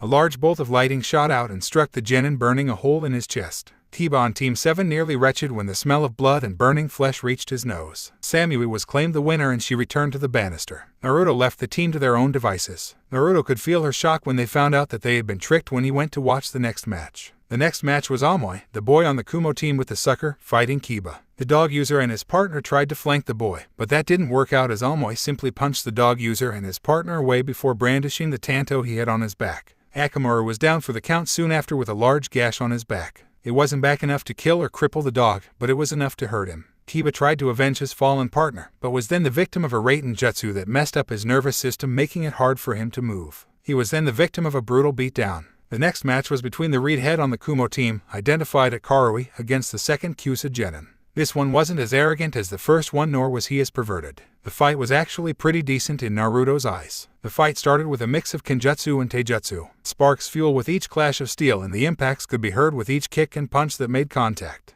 After a few minutes, both of them were breathing hard while sporting gashes and few bruises. The Kyusa Genin put up his sword before unleashing a Daten Jutsu that formed a large spike of earth. With amazing agility, Karui not only dodged the move, but counterattacked with a powerful slash that made the Genin black out from pain. All in all, everyone learned that the team from Kumo was tough. They had all proved to be competent in Kenjutsu and Taijutsu as well as Raiten Jutsu. It also showed that they were smart since they didn't show all of their strengths at once, saving their bigger, more impressive moves for the final confrontation in the end. The next match was a fight between Ten and Temari. The guys were happy to see a ninja cat fight happen. Ten revealed herself to be a weapons mistress as she unleashed projectile after projectile. To her horror, Temari was a wind maiden and was able to deflect them all with her fan. Ten then decided that it was time to unleash the big guns. She took out 2 medium-sized scrolls and unleashed a technique she called Twin Rising Dragons. He unsealed a huge amount of weapons that she was able to control via ninja wire tied to the ends. She tried to cut Temari with all of them, but the blonde Suna Kunoichi simply opened her fan all the way and deflected them all with a single gust of wind that also cut the ninja wire. Temari then unleashed a technique called Futen Wind Scythe. The wind jutsu formed a tornado around Ten made of razor-sharp wind that lifted her up into the air and cut her up. She was cut her up even more when the weapons around the arena were picked up. As the bun-haired girl fell, Temari held out her fan and let the girl crash down on it. Or at least it would have if Lee had appeared on top of her fan and caught his teammate. Lee then gave her a hate-filled glare that none of his team had seen before. The oddly dressed boy then took his teammate to the medical wing. The next match was between Sai from Team 8 and Neji from Team Guy. As soon as the pair had entered the match, Neji was declared the victor by fate. This made Guy roll his eyes and shake his head at his student's attitude. Neji immediately activated his Byakugan and tried to end the fight. To his surprise, Sai dodged the attack in another. This continued until Sai suddenly threw out an uppercut that Neji didn't see coming and was knocked back a few steps. After shaking off the shock, Neji charged again, intent of making Sai pay for his ignorance. Guy turned to Kurenai and said, "You trained your student well, Kurenai-san. No one has been able to last this long against Neji before." Kurenai smiled at the praise and said, "Thank you. You should see what he does when he actually starts trying." Guy looked shocked at the woman before turning his eyes back to the match. Sai was now smacking Neji's attacks again. This time Neji anticipated the uppercut, but he was prepared for a sudden kick to the solar plexus. Sai then took out a sketch pad and a picture formed almost instantly. Then the picture of birds on it suddenly flew off the pages and flew at Neji. The shocked boy responded by suddenly spinning around, forming a dome of chakra around him. Rotation. The birds were all deflected off the dome and splattered into ink. "No way," Guy yelled. "He shouldn't know that." Kurenai looked at the man and asked, "What are you talking about?" Guy answered, "That move is only supposed to be used by the main branch of the family. The fact that he knows it is a testament of Neji's strength. It looks like your genin might lose after all, Kurenai." Kurenai said, "No match is etched in stone, Guy. We'll just have to wait and see." As soon as Neji stopped spitting, Sai formed a quick hand sign. The ink on the ground formed snakes before they converged on Neji and tied him up in a vi-like grip. Sai then appeared behind him and placed his tanto at Neji's throat. "Surrender now," the emotionless boy said, "or I'll spill your blood all over the floor, bug eyes." Neji, despite his pride, decided to surrender. While he walked back up to the banister, he was wondering how he lost. Fate was supposed to declare him the winner, yet he had been beaten by this strange commoner. Could fate not be as powerful as he thought it was? The next match was between Haku and Chaoji from Team 10. The match was relatively quick. When Chaoji used his enlargement jutsu, he made himself a bigger target. Haku unleashed a flurry of ordinary senbon that were coated with a special serum that caused paralysis. When Chaoji found out he couldn't move, it was too late. Haku then charged forward and started beating furiously on Chaoji's unprotected head. Pretty soon the boy was unconscious and fell to the ground in a heap. He was then rolled off to the side of the medical bay because he couldn't fit in the banister due to his enhanced size. Lee then arrived back from the medical bay from visiting 1010 and asked, "What did I miss?" The boy was shocked when he heard that Neji was beaten. He was however happy since it proved that even the strongest of warriors could fall. He was a tad bit upset however since it wasn't him that proved it. However, he did make a mental note to challenge Sai for a battle sometime. The next match was Chaojuro vs. Sakura. As soon as the pair got into the ring, Sakura started spewing insults saying that she was going to win and prove herself to her Sasuke-kun. In the banister, Sasuke grew steadily more annoyed as the Pinkette continued her tirade. Despite his normally gentle nature, Chaojuro grew very annoyed. When the pink-haired fangirl finally finished, he ran forward, drew the sword off his back, still wrapped up, and slammed it down on Sakura's head with a resounding clang. Everyone winced at the sound and cringed at the cracking noise that came from Sakura's head. Sakura fell to the ground immediately with a concussion and some scrambled brains. The medics immediately took the girl to the medical bay to see if she could be treated. Zabuza, Naruto, and Haku were surprised that the normally bashful Chaojuro just smashed his opponent's skull in. "Looks like you're actually starting to rub off on the kid," Zabuza said to Naruto. "He's really starting to come out of his shell." The next match was Gaara vs. a final Kyusa Genin. The match started with the Kyusa Genin immediately firing off in Daten Jutsu that was blocked by Gaara's sand. The boy tried Daten after Daten, but nothing was getting through. No matter what he tried, he always was blocked. When the boy tried getting in closer, he tried to pummel Gaara himself, but was caught up in the sand. Gaara then used the control over the sand to pull the Kyusa Genin's arms out of their sockets and slice his Achilles tendons. Up in the stands, Kankuro, Temari, and their sensei Baki looked at each other. No matter how many times they saw the changed Gaara, it would always surprise them when he didn't kill his opponents. The next match was Hinata of Team 8 vs. Ino of Team 10. Ino immediately tried to get Hinata to forfeit the match by shooting insults and trying to whittle down what confidence she had. At least she did, until Hinata surprised her by actually staying confident. While training with Sai and Shino, Hinata's confidence rose up gradually. Now it took a lot more than a few cruel words to get her down. Ino would try to use her mind transfer jutsu on Hinata to make her submit. Thanks to her Byakugan, however, Hinata was able to see a chakra outline of what looked like Ino. She dodged the attack and ran at Ino's down body. After a few Juken strikes, Ino wasn't able to use chakra anymore, and when she returned to her body, she found herself with Hinata's sandal on her neck. Begrudgingly, Ino surrendered.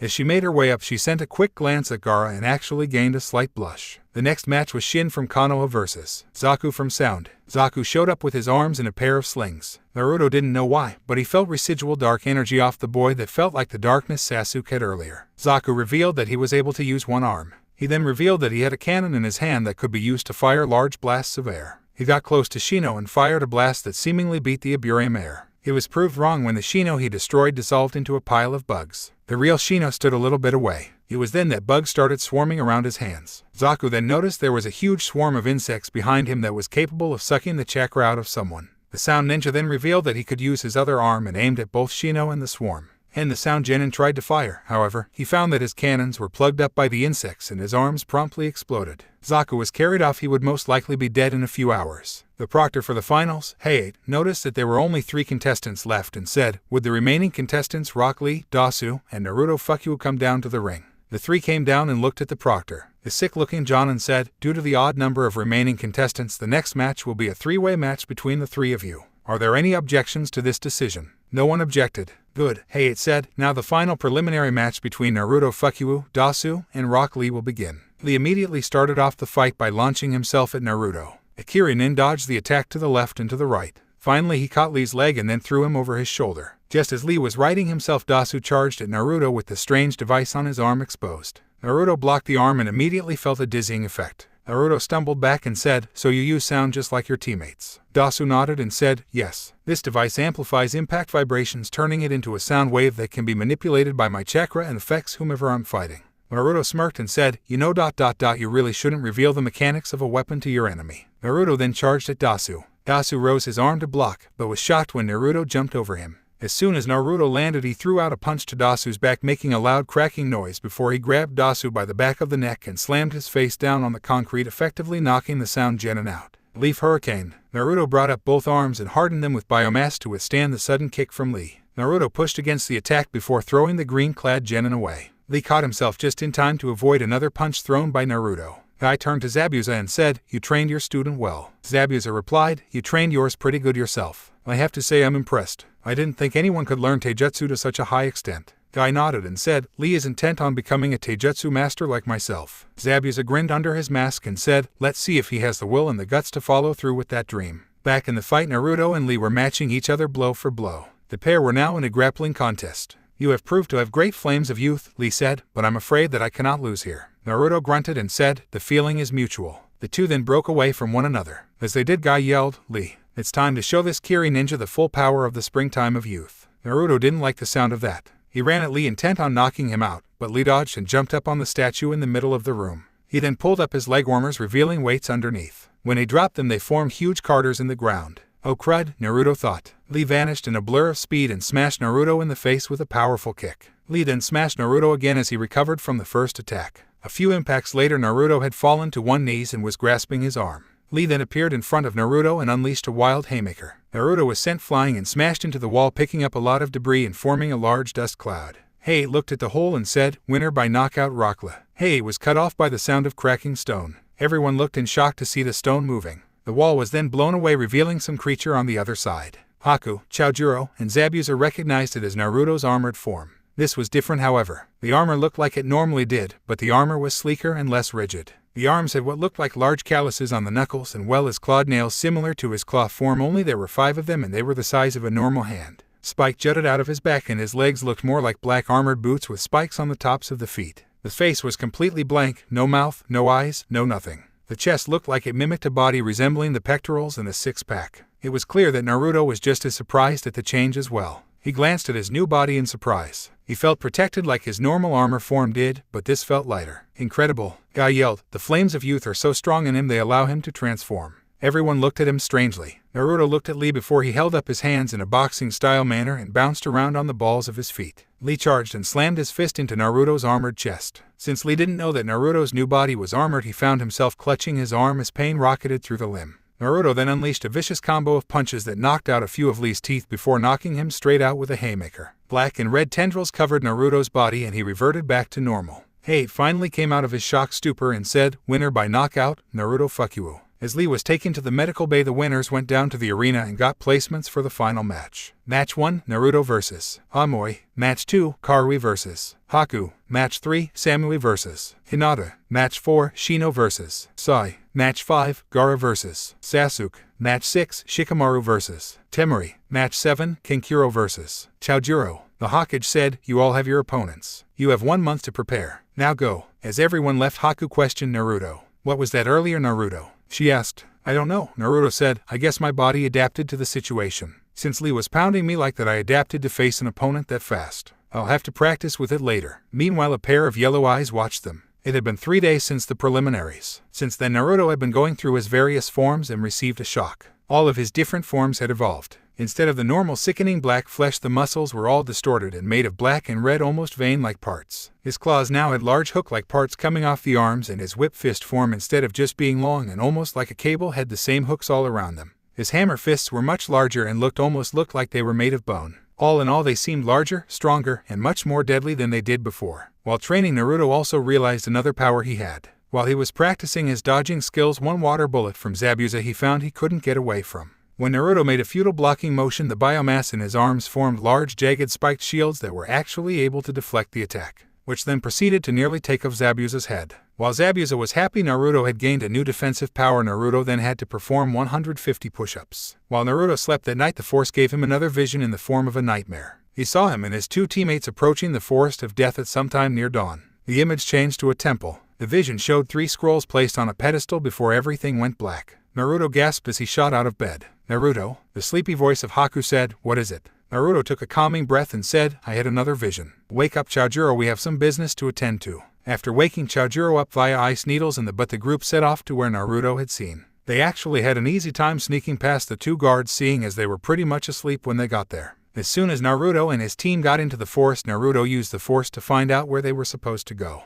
The other 2 members of Naruto's team were surprised when their blonde teammate actually led them to a very large tree. "It's a tree, Naruto," Hakura said. "Are you sure that we don't need to call the nice men with white coats and big nets?" Naruto scowled and walked up to the tree. The blonde Force user gently ran his hand over the bark. As the blonde walked along the side of the tree, he found a certain part that fell off. The boy formed his hammer fists before he slammed the large crushing appendages against the wood, cracking it. Then he formed his blade arm and stabbed into the wood before dragging it down. Then he formed his muscle mass arms, which were now slightly larger and had a black and red armored look. The blonde then shoved his fingers through the large gash before he pulled the parts in half, forming a hole large enough for someone to fit through. "Here goes nothing," the blonde said as he suddenly jumped into the hole. "Naruto!" Haku and Chojuro yelled. There was the sound of a thud on the other end. "Naruto?" Haku asked nervously. "Are you okay?" "Silence. Check it out," came the excited voice from the hole in the tree. Haku and Chojuro looked at one another before shrugging and running for the hole in the tree and jumping in. The toe let out a mix of excited and scared cries. Finally they landed on their feet and shook off the dizziness that came with all the falling they just did.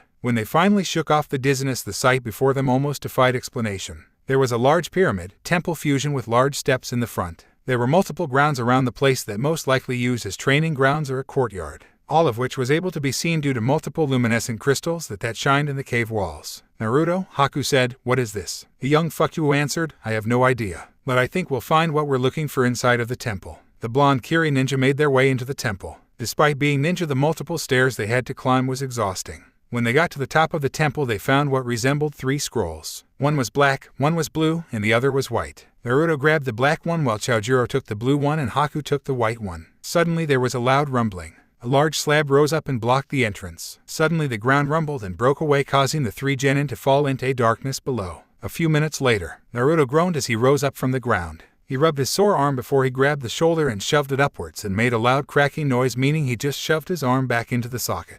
Naruto rose up and looked around. He found himself in what looked like a large chamber with a large pedestal in the middle. Suddenly the scroll on the ground next to Naruto flashed red and opened up, revealing multiple names on it with the names crossed out in red. There was a large puff of smoke and a large raven appeared with the kanji for death in purple on its back and large red eyes. "Who has found the scroll of the Raven clan?" A large bird asked, its voice dark and raspy. "That would be me," Naruto said. "Naruto Uzumaki Fukuo." The large raven looked down at Naruto with a calculating gaze in its round red eyes. "What is going on here?" Naruto asked. "And what are a bunch of scrolls doing in the middle of a temple anyway?" The raven looked down at Naruto and said, "Well, my boy, my clan was a much sought after summon, since we ravens are linked to the death goddess herself. Unfortunately, all the men who sought after us were unworthy, wanting only to gain power and glory. But eventually we decided to hide away our scroll and wait for the one worthy of fighting alongside us. Eventually we were joined by 2 more clans." Naruto looked up at the large bird and shakily asked, "Am I worthy to fight alongside you?" The large bird leaned down next to Naruto and looked into the boy's eyes with his large red orbs glowing brightly. He saw Naruto's life and was infuriated at the way the villagers taught him.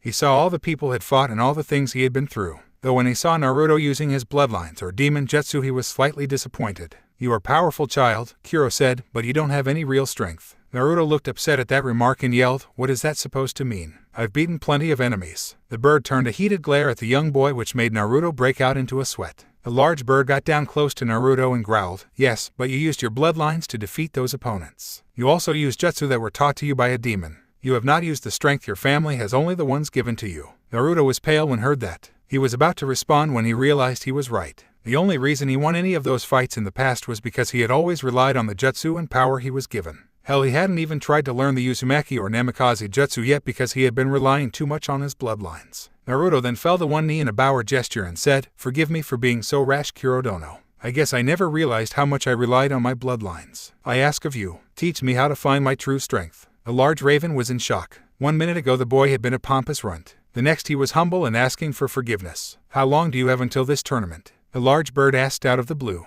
Naruto answered, "A month." The large bird looked down at Naruto and said, "Well then I shall devise a little test for you, boy. I will seal off your bloodlines that allow your mental powers and the shape-shifting. I will send some of my underlings to fetch the techniques that came from the Uzumaki and Namikaze clans so you may begin learning them. Should you actually make it to the finals of this tournament, I will allow you to summon our kind. Deal?" Naruto nodded and said, "Deal." Meanwhile with Haku. Haku groaned as he rose up from the cold ground. The woman cried out in surprise when her hand actually slipped. The woman hit the ground and rose up again much more slowly this time so she wouldn't end up losing her balance. She looked around to find herself in a large chamber filled with ice. The room was completely covered in it. There were multiple stalactites hanging from the ceiling and even more stalagmites. When Haku got closer to one of the stalagmites, however, she found reeling back in shock as she saw what looked like bones in the middle of it. As the woman fell back, she cut her hand on a rather jagged piece of ice. As Haku clutched her wound, a drop of blood fell onto the scroll. The scroll started to glow light blue for a second, much to the ice user's shock. A sudden blast of smoke caught her off guard. She was even more shocked when a loud howl reached her ears. When the smoke cleared, it revealed an elegant white wolf with deep ice blue eyes. The wolf wore dark blue armor on its shoulder and on all four legs, as well as some on its belly and back, with ice spikes coming out of the back of its shoulders. It also had a long scar going over its right eyes. The wolf leaned down and sniffed the blood puddle on the ground before sniffing Haku herself. "Who are you, girl?" the large wolf asked in a gruff yet very cold voice.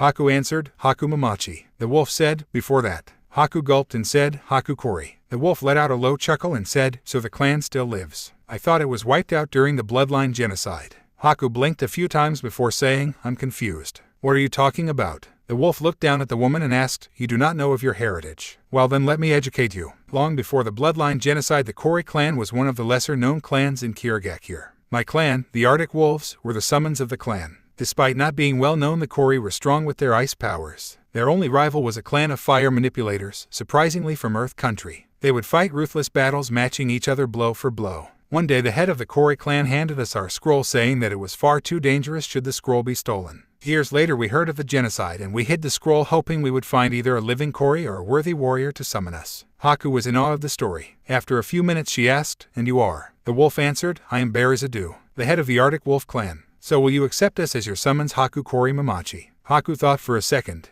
Then she nodded. It was a part of her heritage. "Good," the wolf boss said. "Now then, I need to head back to my clan home. I managed to keep a few of the old Kori clan jutsu." Haku smiled to herself as she knew that this was a really good sign. Finally, with Chojuro, instead of hitting the ground like the others, Chojuro actually hit water. As soon as the ice-cold and salty liquid splashed the spectacled genin, he swam for what looked like a tiny island. The boy looked around and saw that he was in the middle of what looked like a giant swimming pool. If the boy wasn't so confused, he would have seen that there were a lot of bones at the bottom of the pool. There was a light green glow from under a water where he had dropped the scroll. The water became all cloudy. The next thing Chojuro knew, a great white shark shot out of the water. The shark floated above the water and stared with its beady eyes at the young boy. "Who are you?" the shark said, its voice dark and hungry. "My name is Chojuro," the young boy said nervously. "I am Hanto," the shark said, head of the shark clan. "You come from Kiri, do you not?" Chojuro nodded, still slightly afraid. It didn't help when the shark gave a very toothy grin. "I haven't seen a Kiri ninja in years," the great sea monster said. "What is that you have on your back?" Chojuro answered, "My sword Harem Kiri." The shark said, "So one of the shark clan's creations still lies in Kiri." "Good." Chojuro looked confused and asked, "What do you mean by that?" The shark sighed and said, "When the 7 swordsmen of the mist were created, the shark clan was charged with making them. Unfortunately, the power went to most of their heads and they all left the village, as you know. When they left, my clan abandoned Kiri. We heard that another clan had set up a place where only a worthy warrior can find their scroll. So we joined them, as well as a third clan." Chojuro looked down at the shark and asked, "Am I worthy of fighting alongside you, Hanto Dono?" The great shark looked over the boy. The shaker analyzed him and Chojuro squirmed uneasily under the water predator's gaze. "You will have to prove yourself worthy," the shark said. "Is there a way you can do that?" Chojuro immediately answered, "There is a tournament going on in Konoha in a month. I can prove myself there." The shark gave another toothy grin. "Good," the shark said. "I will be helping you in your training for the next month. Should you progress far enough in this tournament, then you will be allowed to summon me and my kin." Chojuro smiled. The next month was brutal for all 3 genin as they trained. When Naruto had his bloodline seal, he also had his lightsabers taken away. Kuro said that he wanted to do a little experimenting.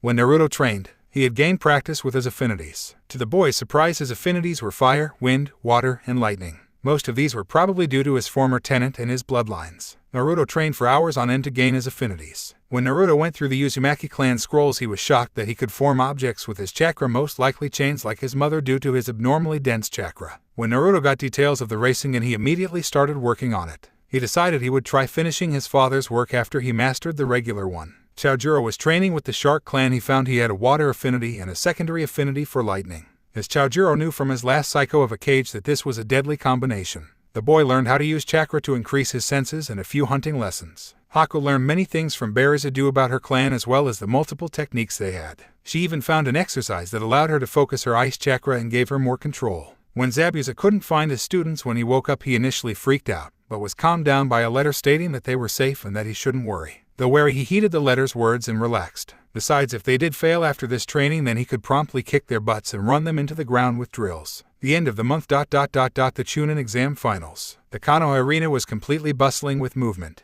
A lot of people had come to see the fight since they heard a lot of the contestants were strong. Most of the civilians came to see the Uchiha's progress. Others were civilians from other countries who were scouting out the village's power to see who they wanted to hire. In the cage booth, the Reikage, Mizukage, Keisukage, and Hokage sat along with their bodyguards. Ao and a hooded Kensen were protecting the Mizukage. The Hokage had a few ANBU around him. The Reikage had his 2 Jinchuriki, Yujito Nai and Karabi, guarding him. The Keisukage had 4 hooded figures with him. Of all of them, the Reikage looked a little ticked. When he received word that that council went behind his back, he was furious. He actually considered going on a rampage on their butts. He decided, however, to have those involved in the whole incident tortured to make an example of them. They lived, but they were scarred for life, physically and mentally. Down in the arena stood Samui, Karui, Amoy, Gaara, Temari, Kinkuro, Hinata, Shino, Sai, and Shikamaru. I don't see any of your genin down there, the Keisukage said. Perhaps they chickened out. The Mizukage huffed and said, it'll take more than a couple of runts to make my ninja back down, pal. In the arena, a few of the other genin were wondering where their opponents were. At that moment, a jonin with a needle in his mouth said, my name is Genma. I'll be the proctor for the final part of the Chunin exams. Now would Amoy and Naruto please step forward while the others head to the fighter's booth. Amoy stood alone in the arena for a minute. Genma said, if Naruto Uzumaki Fuku is not here in 1 minute, he is disqualified. That was when the sound of thunder reached everyone's ears. They all looked up to see a storm brewing above them. Then something fell from the sky. It was a large object that resembled a comet, only it was made out of condensed water, some dark substance, and ice. When it crashed down, everyone shielded their eyes. When the smoke cleared, everyone gasped in shock at what they saw. It was the Kiri team, and their looks had changed. Haku now wore a battle dress that had a zipper on the front that was zipped downwards a little bit, not showing off too much of her hidden valley, with the kanji for ice on the back in frost blue. She also had a pair of biker shorts and special-looking gloves that had little spikes on her knuckles. She also had on a pair of sandals, and her headband now functioned as a belt. On her hip was a long Naginata sword that had a silver blade and a blue lotus flower where the blade met the hilt. If one looked close enough, you could see a white crystal in the middle of the flower. Chaojiro was wearing a dark blue shirt with a lighter blue jacket. He had on long black cargo pants that weren't too loose or too tight. He had on black sandals that had a strange seal on the ankles. He also had his standard sword on his back, but there was something different about it. You couldn't tell due to the bandages that covered it. Despite the jacket, you could tell he had some muscle. Swimming a lot will do that to you. Finally, Naruto was wearing a black bodysuit and a black red-lined cloak. He had on long cargo pants that stopped above his ankles and boots. While Naruto's lightsabers were gone, he had a scroll tied to his belt which now had a raven's eye buckle. What surprised everyone was the gauntlet Naruto had on his arm. It was small and not too bulky, meaning it was lightweight. The armor climbed up his arm and formed a shoulder pad under his cloak. The glove of the gauntlet looked like leather when in actuality it was a substance that could harden when chakra was added, making it stronger than steel. Are we late? Naruto asked. Genma smirked and said, you just made it, kid. Now stay here while the other two move. Haku and Chaojiro made their way to the fighter's booth, leaving Naruto and Aomoy alone in the arena with Genma. Okay, let the first match of the Chunin exam finals between Aomoy and Naruto begin. Ready? Hejim. Okay, sadly the chapter is over. And if you enjoyed, just leave a like and subscribe with post notification, so when the next chapter is ready, you will be notified. Okay, see you in the next video. Bye.